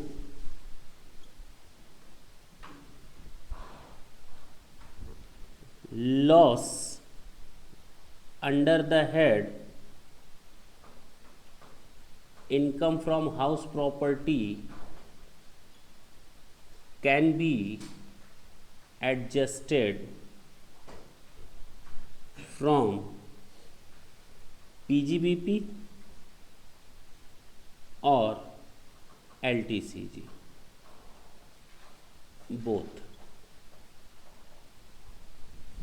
कहाँ से एडजस्ट करना उचित होगा?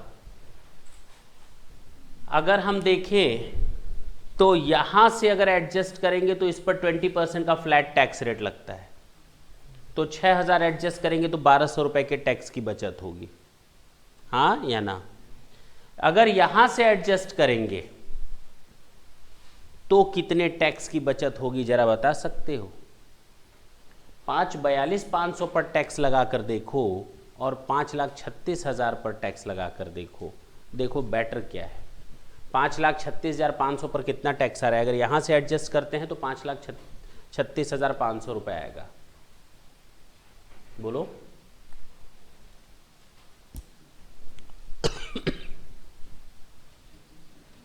पाँच लाख के ऊपर की इनकम 10 लाख रुपए तक 30% टैक्स रेट लगता है। हाँ या ना? क्या बात कर रहे हो भाई? 2 लाख से 5 लाख 10%, और 5 लाख से कितना परसेंट? 20%। तो अगर 5 लाख से 10 लाख तक 20% है तो यहां पर भी 6,000 बचेगा, उस पर भी टैक्स रेट कितना होगा? 20% ना। बोलो, तो बचेगा या नहीं टैक्स? कोई फर्क नहीं पड़ा। यहां पर भी 6,000 एडजस्ट करेंगे तो 1,200 रुपए का फर्क पड़ेगा, यहां पर भी एडजस्ट करेंगे तो 1,200। बेटर यह है किसी एक से एडजस्ट कर दो। दोनों में 1200 20% वहां भी टैक्स का फायदा हो रहा है, 20% यहां पर भी हो रहा है। 5 लाख के ऊपर 20% टैक्स रेट आ जाता है ना, तो अगर जितना भी टैक्स यहाँ बचेगा 6,000 पर, वो 20% बचेगा, और यहाँ पर तो 20% लगता ही है, यहाँ पर भी टैक्स सेविंग कितनी होगी? 20% होगी। बोलो। Here we will adjust it from PGBP। बोलो। इस नोट को लिख लो तो हम आगे चलें। थोड़ा सा स्पीड लाएंगे आप लोग।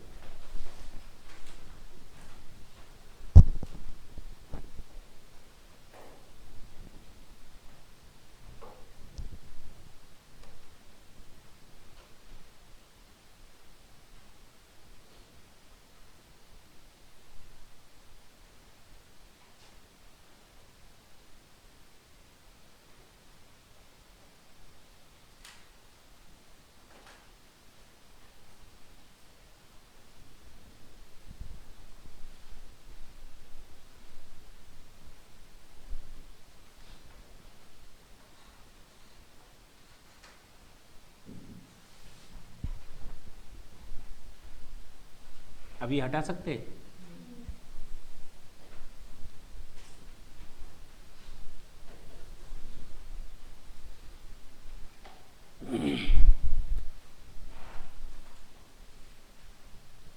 Tax calculations. अगर हम नॉर्मल बंदे की बात करें तो वो बंदा कैसे टैक्स कैलकुलेशन करेगा, जरा ढंग से देखें। पार्शियल इंटीग्रेशन ऑफ टैक्सेस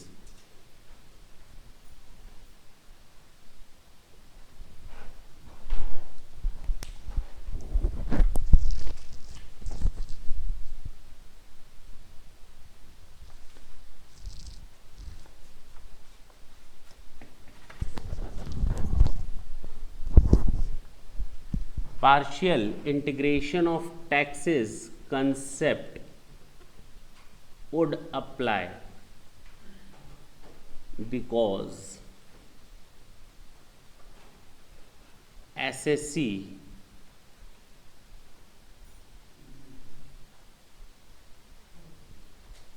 हाँ बोले, has agricultural income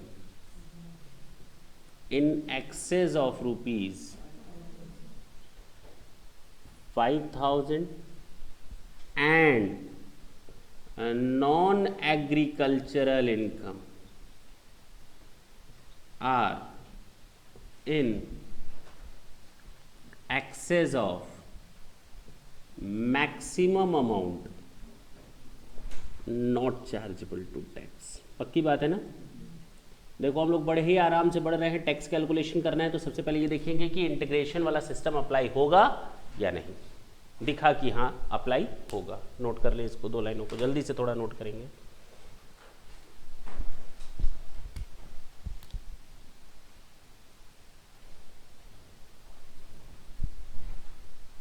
so tax on, इधर देखिए, नॉन एग्रीकल्चरल इनकम कितना है? 8,50,000। अच्छा, अब हम इसकी इनकम कितनी मानेंगे? पीजीबीपी की इनकम 5,36,500। एडजस्ट होने के बाद कितनी मानेंगे? 5,36,500। 8,50,000 प्लस 11,07,500। इस पर टैक्स लाइबिलिटी निकालेंगे, माइनस टैक्स ऑन एज नहीं मालूम क्वेश्चन में, तो 2 लाख बेसिक ले लेंगे, 2 लाख प्लस 11,07,500। इनको लेस कर दोगे तो ये आ जाएगा tax before rebate and relief. बोलो ना, इसमें से लेस कर देंगे rebate under section 87A। 5 lakh से अधिक इनकम है तो क्या हो जाएगा? नील। क्या मिल जाएगा हमको? Tax after rebate and relief.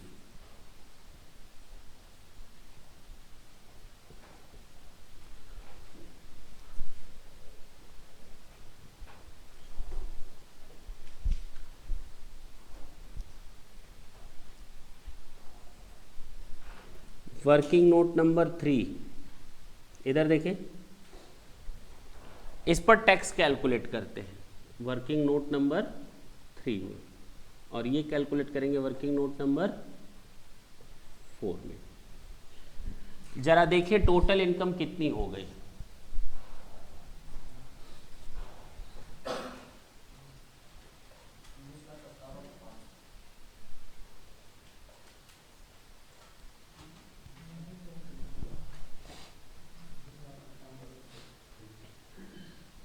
एक बात बताएं, मैं एक बात बोलूं, जो चीज़ तुम लोग नहीं जानते। जब हमारी टोटल इनकम में एलटीसीजी या कार्ड गेम्स या लॉटरी या सेक्शन 115 की इनकम ऐड होती है तो उस पर तो फ्लैट रेट ऑफ टैक्स लगता है ना। उस पर कौन सा टैक्स रेट लगता है? फ्लैट रेट ऑफ टैक्स लगता है। फ्लैट का मतलब 20%, 30%, इस तरह से लगता है। बोलो, तो अगर हम इस तरह से ऐड करके तुम लोग स्लैब रेट निकालोगे तो सही रिजल्ट पर कहां पहुंच पाओगे? इसमें 8,50,000 में मेरी 3,13,500 की इनकम क्यों शामिल की हो भाई? इस पर तो फ्लैट रेट ऑफ टैक्स लगेगा ना।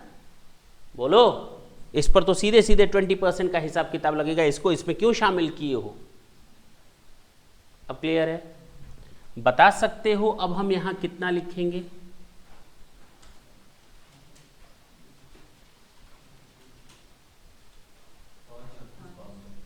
$5,36,500।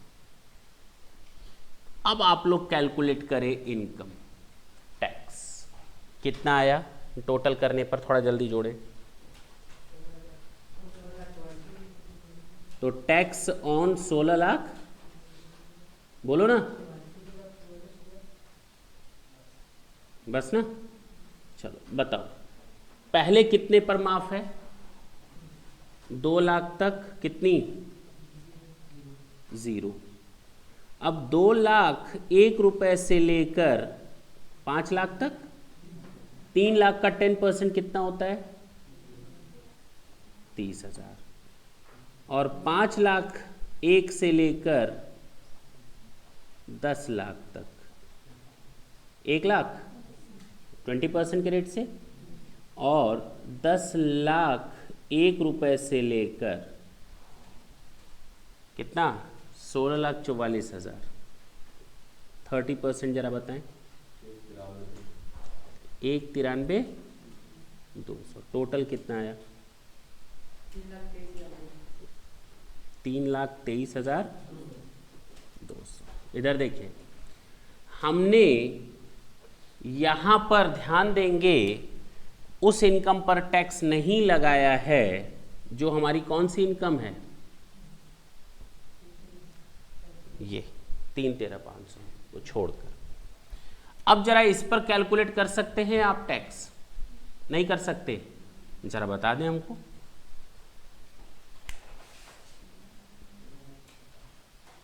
कितना आ रहा है?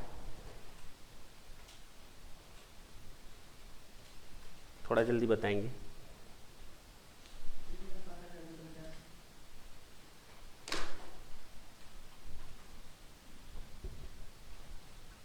$13,07,500 पर कितना आएगा? 13,07,500 पर कितना आएगा? 2 लाख प्लस 11,07,500 पर टैक्स निकाले ना इस तरह से। यहां तक तो सेम रहेगा, बाकी जो बचेगा यहां पर निकाल करके बताएं। 2 लाख ये आ रहा है, हाँ या ना?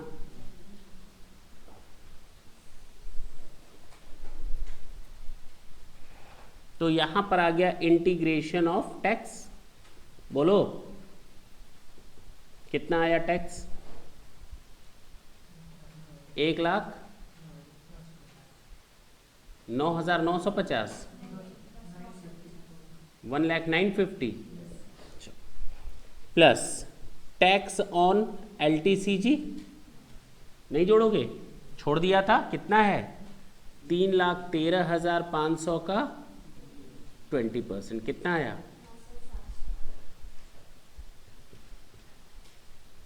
ये हटा सकते हैं हम नीचे का हिस्सा। ये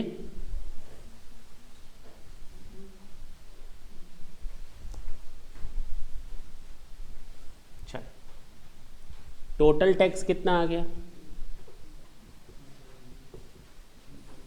1,63,000। कितना पूरा बताओ, नेट बताओ। 163,650 आ रहा है ये।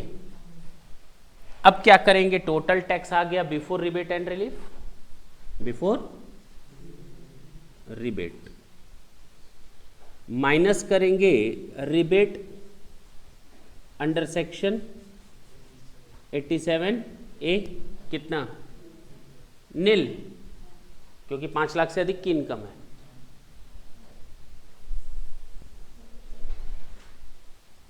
Tax after rebate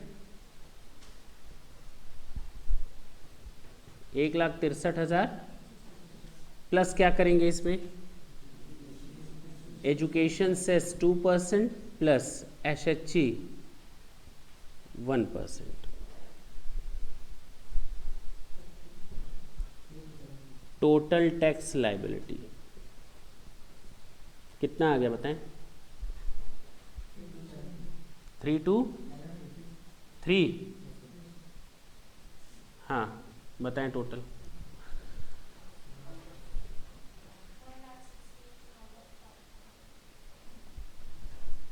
168,559। चलो बताइए, नहीं समझ में आई बात? तो जब भी इंटीग्रेशन का मामला आएगा तो यहाँ पर लोचा फंसेगा, क्योंकि लॉन्ग टर्म कैपिटल गेन है, उस पर फ्लैट रेट ऑफ टैक्स लगता है, उस पर अलग से लगता है, उसको अलग ले जाना, यहाँ पर उसको हटा देना। बस नोट कर लो। तो आप लोग का एग्रीकल्चरल इनकम पूरी तरह से क्या हो गया? एंड थैंक यू बच्चों।